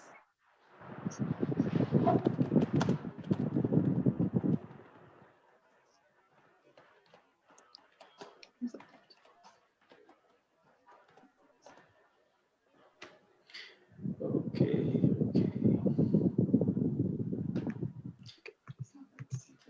Isis and Yugan, they say they are coming, but I don't know. Yasmin, if you want to start, you can start, okay? You have Leticia and Lucas here, all right? Yeah, that's fine. So this is just going to be like one of the classes that I would usually do. So nothing really different here. So I'll share my screen, and if you can just let me know if you can see it. Is that okay? Yes, I can see it. It's good. You can tell I haven't used PowerPoint for a while. Okay, so for today's class, we will be focusing on the letters G and H in words, in sentences, things like that. Honestly, until I started researching about it, I don't think I realized how difficult the letters G and H can be, because there's so many different pronunciations of it, and there's so many different rulings of it, and then some of them there's no rule of it at all, so you just have to learn things off by heart. So let me just move this. For example, GH can be at the beginning, middle, or the end of a word. So ghost is the beginning, spaghetti is in the middle, and enough is at the end. As you can tell by the word enough, it doesn't even sound like a GH, just it's an F sound. So at the beginning of the word, it's always a hard G sound, like ghost or ghastly, some people might say. When it's in the middle of the word, it can be different. Sometimes it's a hard G sound, like spaghetti, the G hard G sound. And other times, if it's in the middle of the word, it's a silent sound. For example, straight. You can't hear any G, you can't see any here, sorry, you can't hear any H, and you have to just completely ignore it. And that can really throw students off. But again, it's one of those things that you just have to learn. At the end of the word, most of the time it's silent, but again, not all of the time. Sometimes it's an F sound, like an enough. So the GH becomes an F sound. And when it is silent, like high, it's silent. There's another thing called a, what's it called? A compound word. So it's two words put together. So the G and the H sit together, but it's from two completely separate words, but it doesn't follow any of the GH rules. It's sounded out. The G and the H are both sounded out. So for example, the word longhand, two separate words shoved together, and you pronounce both the G and the H. That is one of the exceptions for the G and the H sounds. When there is the letters I, G, and H put together in a word, it's pronounced I, like I, or just the letter I. For example, tight. You can hear the I in it. High. Sigh. But that also, even though the GH is at the end, it's got the I sound, but it's also silent. So it's two rules put together. Bright. Fortnite. A lot of people love Fortnite, playing Fortnite. I absolutely hate it. I've got my brother playing it all the time. Absolutely hate it. But Fortnite. And also delighted. Do you have any of the other students joining in?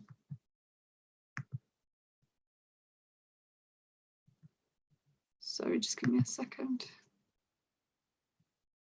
Okay, I don't know how to use it. Mute again. Sorry, Yasmin. Matheus is coming. Zenivia is coming as well. That's okay. Do I have to let them into the chat? Because yeah. Yes. Hello, Matthias. Sorry. Hello, Lucas. Leticia, I haven't met you before. Leticia's new. Leticia Vint? Which one? Leticia Brito? I've got Leticia Brito. Yeah, Leticia Brito. She came when you left. Oh, right. Okay, okay. And Leticia Vinti, that I haven't met you guys. Nice to meet you. Leticia Vint is also a teacher. Oh, right. Sorry, there's no photo, so I don't know. Oh, yes, I'm a teacher. Nice to meet you. Oh, hiya. What do you teach? Well, I teach mostly grammar and vocab, but yeah. That's really Brazilian, so I it's a bit easier when it comes to talking and translating. It's okay. Well, nice to meet you, Yasmin. Thank you. Okay, so if we go back to the lesson, let's do that. Okay, next slide. So that's the IGH sound. It's pronounced as I, like 9 and white.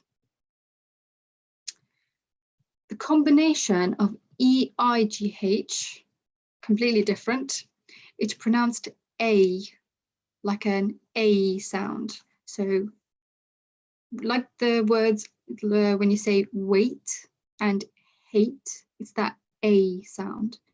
For example, 8, it's that A sound. Wait and neighbor, it's aber. There is an exception though, which is the word height. So it's still it's still written as E-I-G-H, but it's got the I pronunciation. So height, that is one of the exceptions. And although the two different words, weight and height, they've got very similar, so the exact same spelling, it's just the first letter that's different. It's because of the origin of the word. That's why it's pronounced slightly differently. But that is an exception to the E-I-G-H pronunciation from height. Another one which always throws me off, even now, some people, for example, in their names, probably can't think of somebody with this kind of a name anyway at the top of my head right now, but sometimes the GH can become an F sound. For example, enough, cough, tough, laugh. Now, if you look at the words tough and laugh, different spellings of the GH, O-U-G-H and A-U-G-H, but it's still got the F sound. So with the F sound, there is a bit of an exception. And again, it's one of those things that unfortunately students just have to learn. So rough, truff, and draft.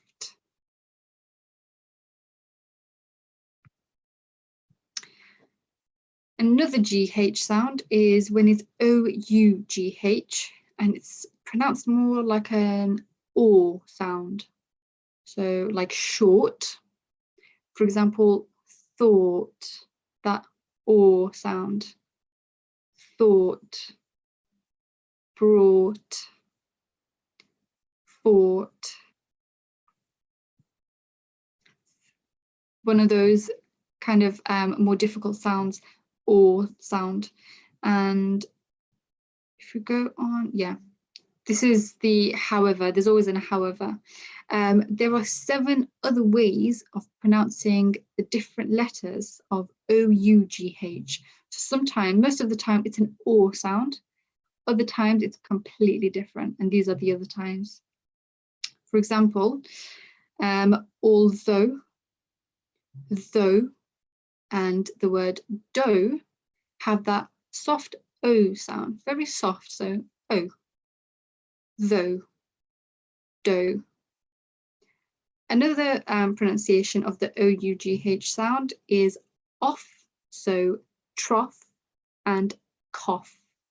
Very quick off sound, so not off, it's cough, trough.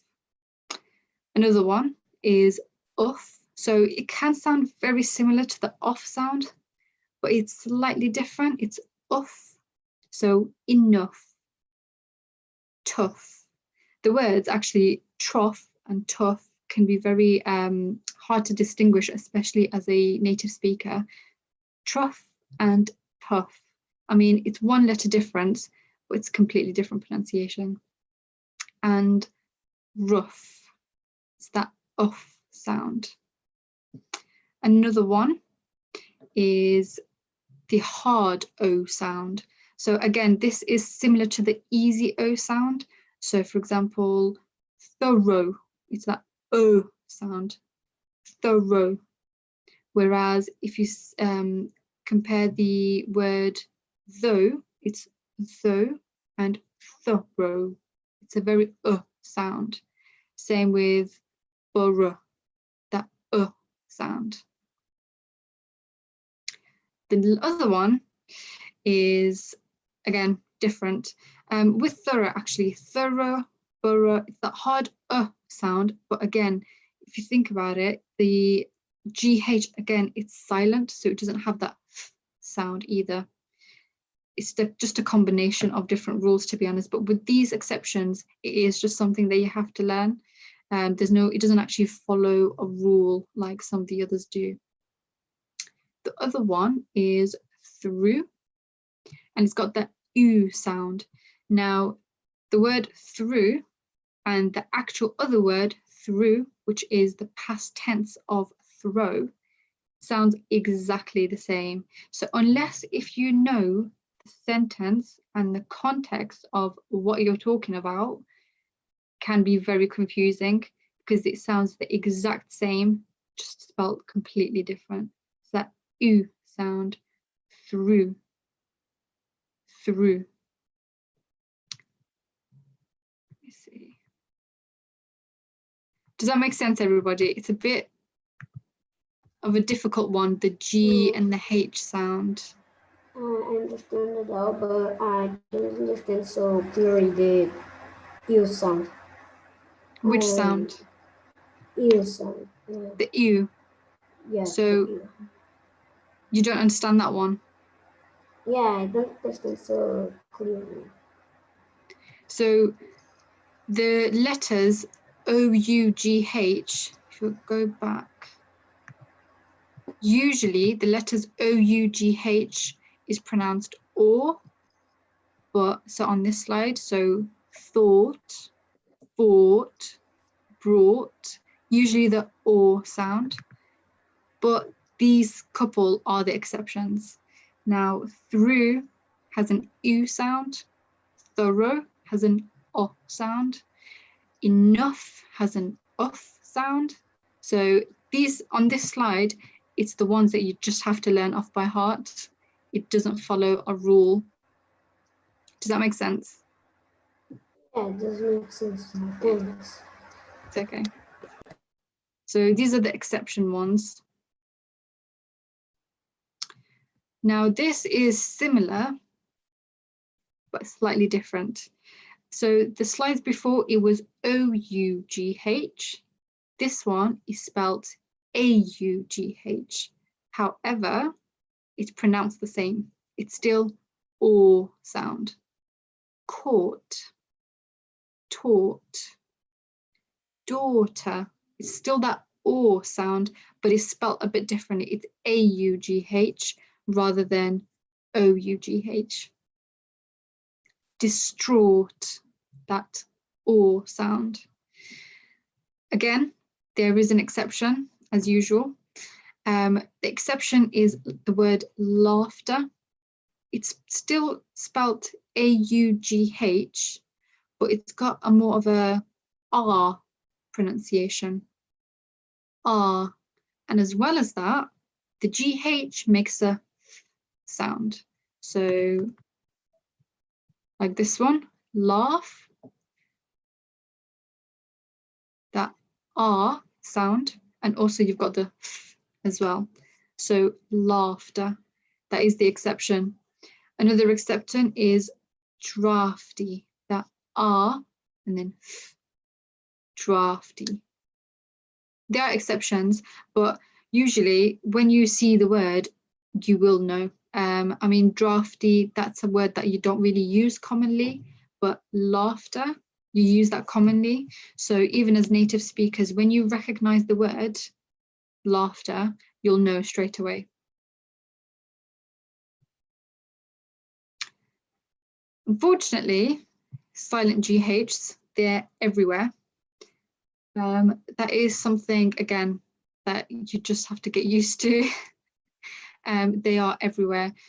Apart from the way that the spelling is as well, they are silent. So ought, A-U-G-H, it's still got that or sound, but it's silent. So make sure you don't make the GH into a F sound. Fought, same again, O-U-G-H, that or sound. Slaughter, again, the or sound. Straight, A-I-G-H, it's got that A sound, straight. But again, the GH is still silent. Again, with the rest of the words. And when we go back to the compound words again, it's the two words that have been put together, but both the G and the H are pronounced out as G and H. So foghorn, jughead, it's like two separate words, but they're put together.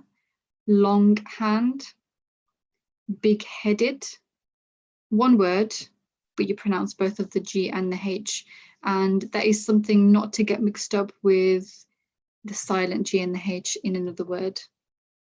But if you see the word, for example, long, you know, I've got a long hand, you'll know that the G and the H does get pronounced, both of them.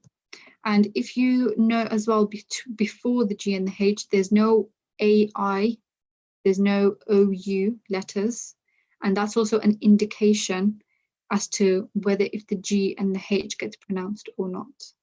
So always look before the letters G and the H as well. See if there's AI, OU, or AU.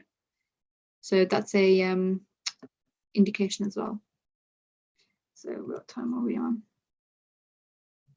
That's actually all I made, because I thought it was going to be a much shorter lesson. So that was all the lesson. How did everybody find that? I haven't actually put in practice sentences because I thought maybe we're going to be running out of time. Sorry for calling you in early, sorry. No, that's fine, that's fine. I just did a much shorter one because I thought we actually won't have time. Any confusion on the GH sounds? It's a bit more of the difficult one. It does take practice as well.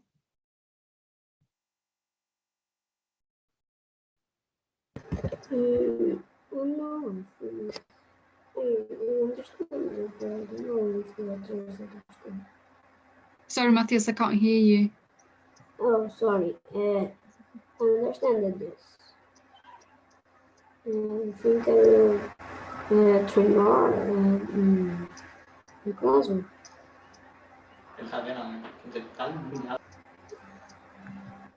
Oh, sim, so I need to say more louder.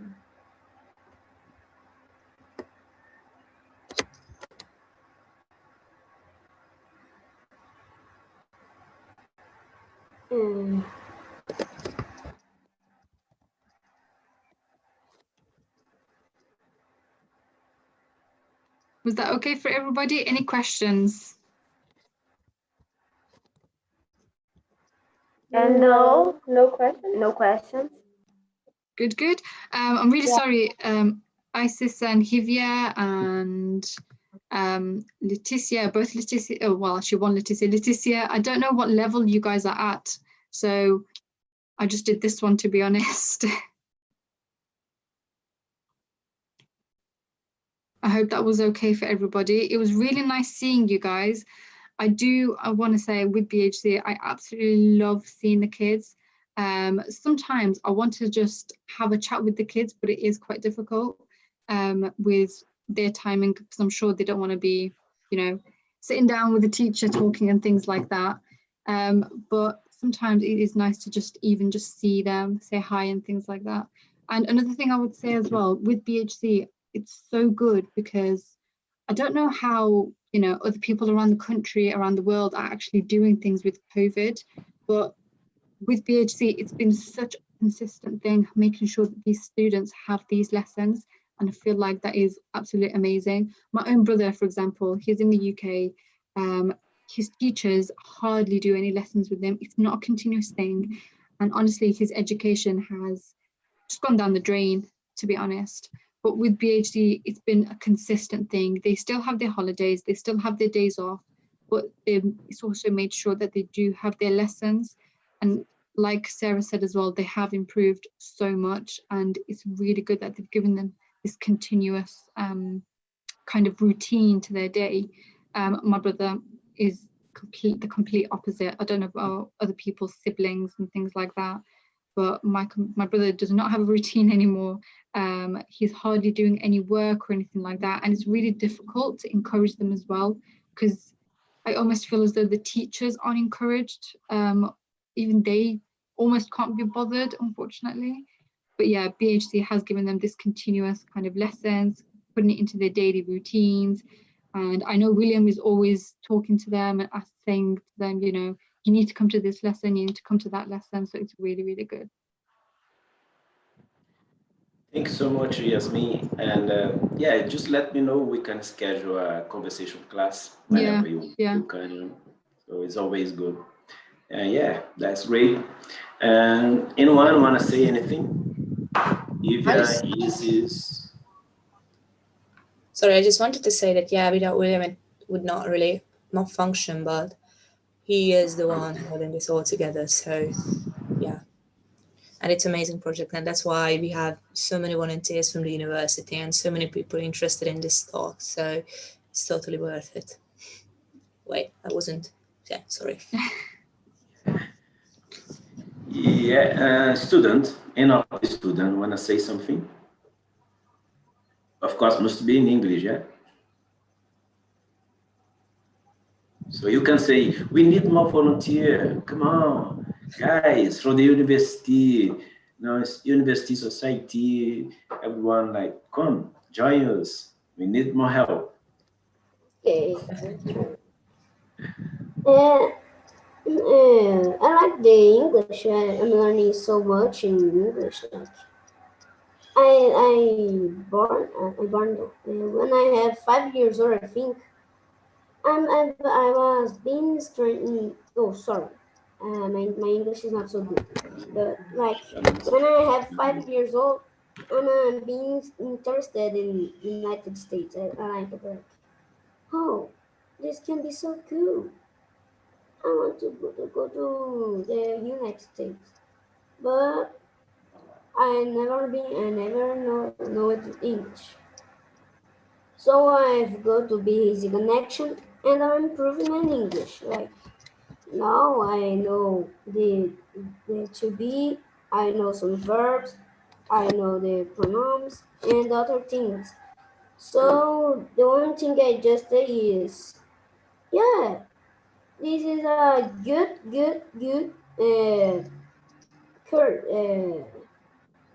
English class. I really liking them. And if you are interested, you can go to make part of this. Very good. Thank you, Mateus. Okay. Appreciate. And Leticia, you want to say something?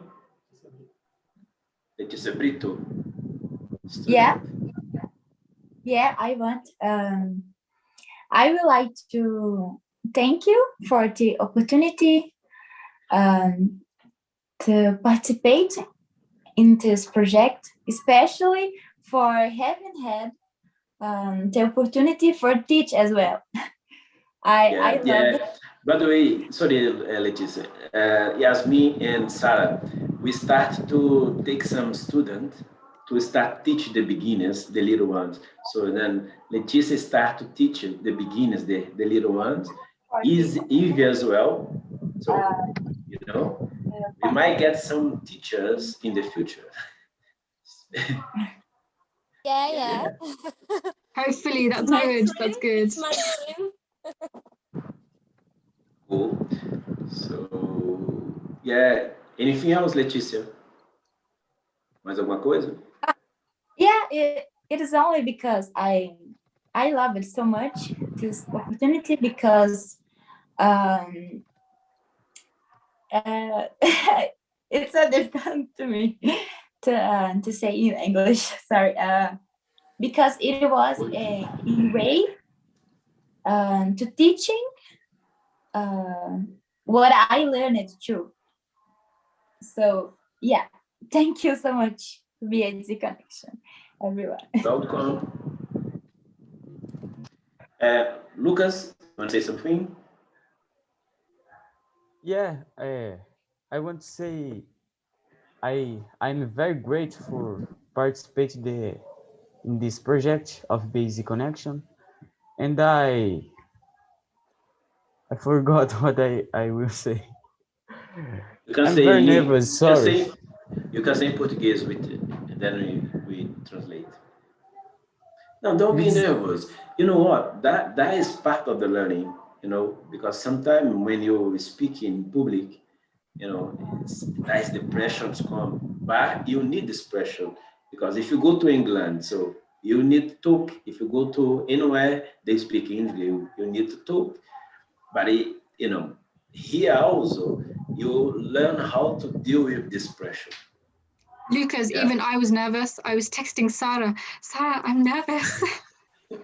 You see, it's normal. Look, it's normal. Don't think like it's, you know, it's just you, but it's everyone. Like we feel like, oh, no, I have to talk in public. Like a lot of people gonna be watching me. But yeah, the problem is if you don't do, even like you said now, I feel nervous. It's better you say, I feel nervous, instead like, no, I'm not gonna do it. Then you hide it. Don't come. So that doesn't improve at all. Doesn't help at all.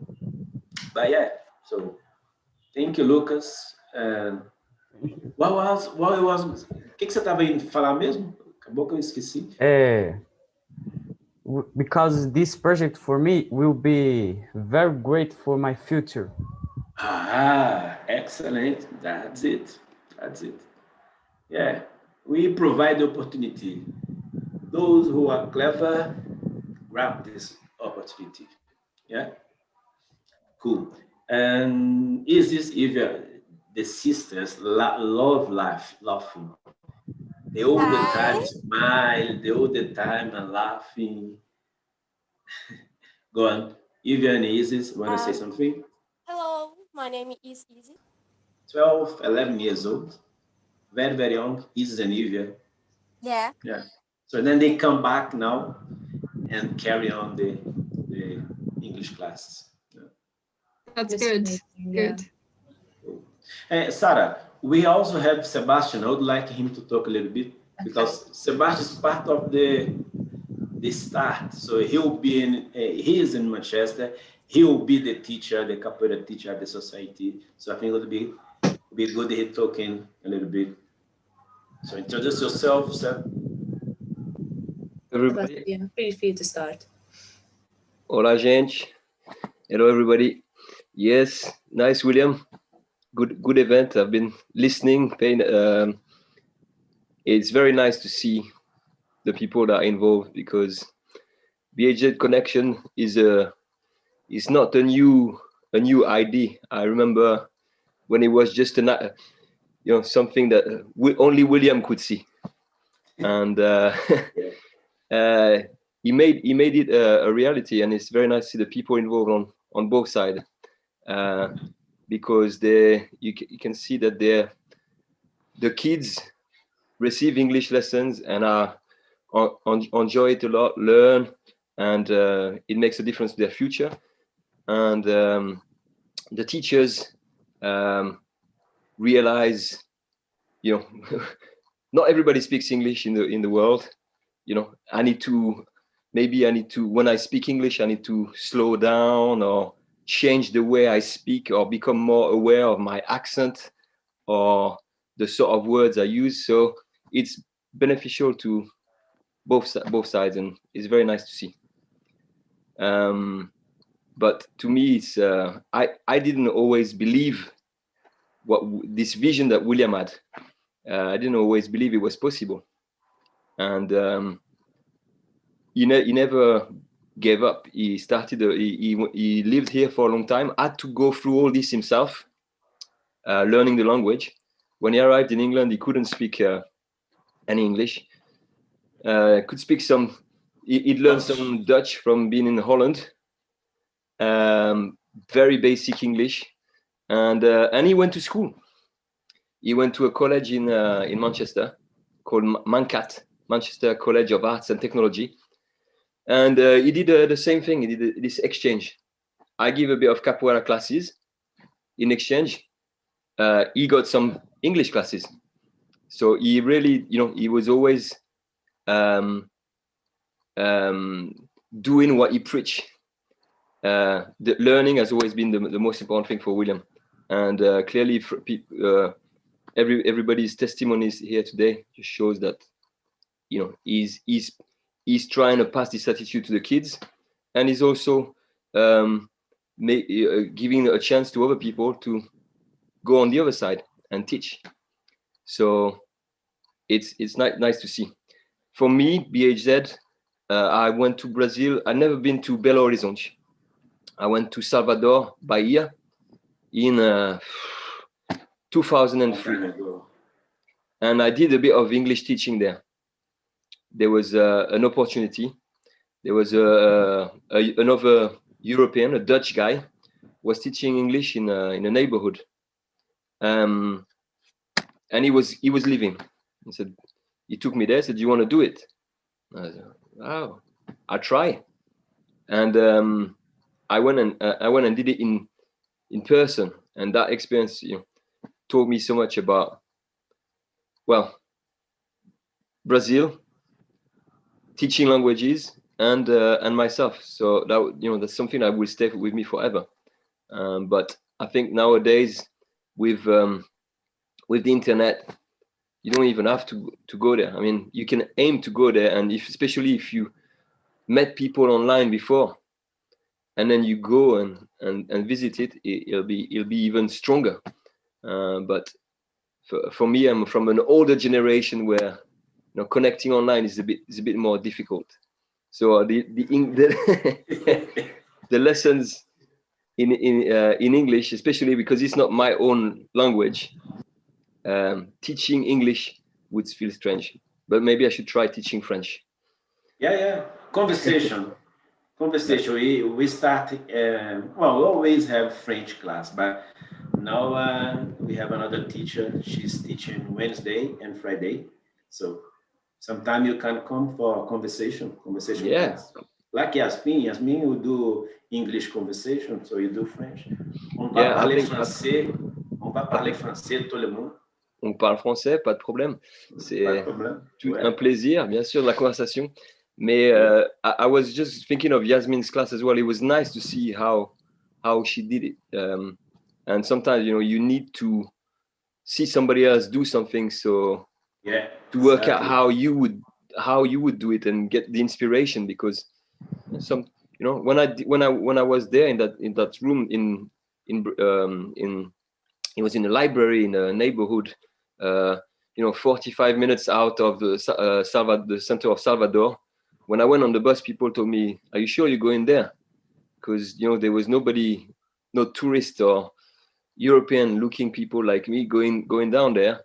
I didn't even know how to find the place. I had kids, taking me from the bus stop to the place, walking, and then every week there was more people in the room, and it was great, and I didn't know I was capable of doing it until I did it, and that was a really good lesson. Great. So, thank you. And I remember just one thing about the link between the University of Manchester and BHZ Connection. This is William knocking on doors for 4 or 5 years. Always the same door. Somebody who was really positive, but around the volunteering. But it took every time he was coming. Let's go and visit Emma. Maybe she. And the university needed to know that they called it a trusted partner, and an organization that was vetted, that was that where they could send students. At the time they were thinking more in person, but and that took a lot of convincing and showing them that this is a serious organization here. This is it does what it says, and it's sometimes it's a rare thing. And people that have this determination over time, they don't take no, or the first answer is not necessarily going to be yes straight away, but he kept coming back, and eventually after 4 or 5 years of talking to them, they have this status of trusted partner in the university, and that opens a lot of doors for so many people in Manchester at Manchester University to connect with children and young people in Belo Horizonte. Thanks to you, William. Well done. Thanks for everyone. Thanks for you. You was the one was listening to me always. Yeah, thank you, Sebastian. Thank you very much. And Sarah is back with you. Yeah. Yeah. Sorry? Is with you now? So Yeah. you. Me, sorry, William, I don't understand. The talk is back to you. So. Oh yeah, I think we should just wrap it up. I'm really thankful for everyone who watched it, for everyone who participated in the class, who prepared the class, who prepared all the presentations, who helped BHZ Connection become what it is today. And yeah, it was a really pleasure to see it actually happening. And yeah, really thankful for everyone at the society who helped me through organizing this, all the emails they sent, all the posters they designed. So thank you very much. It was amazing to have you here, and BHZ Connection is amazing. So I don't know how to stop the live on YouTube, but I don't just to finalize, I think like let's ask everyone, each one to say something quickly, where they are again. And yeah, just to finalize, like let's start with Leticia. Leticia, you want to say something like quick? What are you thinking about the not taking part of this? Something like quick. I don't know what to say. I would say thank you very much, everyone. It was amazing. Yeah. Thank you very much, everyone. Nice to meet you, Sarah. Thank you. Nice to meet you. Yasmin too. So yeah, thank you for today. I learned much. Yeah. Cool. Mateus? I don't know if he hears us. I think he's sleeping. Isa, Ivia. Okay. Hello. Nice to meet you all. And I'm very grateful for the opportunity. I love the project, and the project is very important for our community. Yeah, because for example, I and my sister open. We are children. I was 11 years old, and my sister was 18 years. And BHZ opened a new opportunity for my life and she life, because we don't have opportunity for learn English at and we meet William and your project. So we it's very grateful for William and God and the university. So disponibilize the students for helping us. So I don't have words for say for the wonderful project for me, because it's 8 years in the project, and we learn in project. I learn the capoeira, I learn English and Spanish and the French, and so it's a big opportunity to know something the Brazilian students, but in the students of the university. For example, we hospedate in my house the one student, and I believe it's the big opportunity for they is students of Portuguese. So I only great this. Thank you. Thank you. Thank you, Olivia. Thank you. Leticia, Vinci. Yeah, sure. I just wanted to say that I'm really proud of being part of such a visionary project.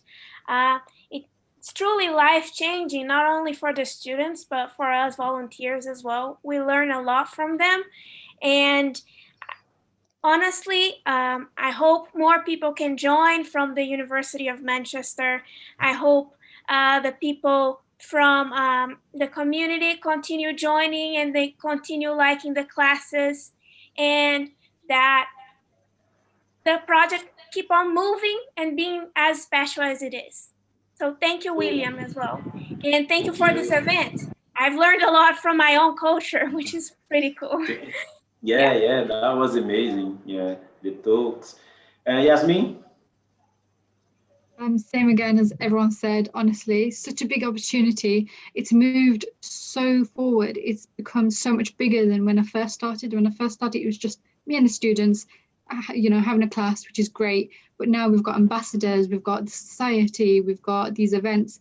And I feel like it's really important for these events to continue going every so often, because it really shows not just to the teachers and the students, but to everybody else that actually it is really, really important. I think it's easy, very easy to kind of forget that not everybody is privileged around the world to simply have an education, whether if that's English in their own language or whatever it is. So I think it's really, really important. I'm really grateful for William for always pushing us forward. He's always, you know, telling us, can you please do this? Can you please do that? And thank you to all the volunteers as well. Thank you, Sarah, for and everybody else who's really taken part into making this event happen, because I know it was really, really stressful. Thank you for all the teachers and the students for even turning up, because that's half the job, really.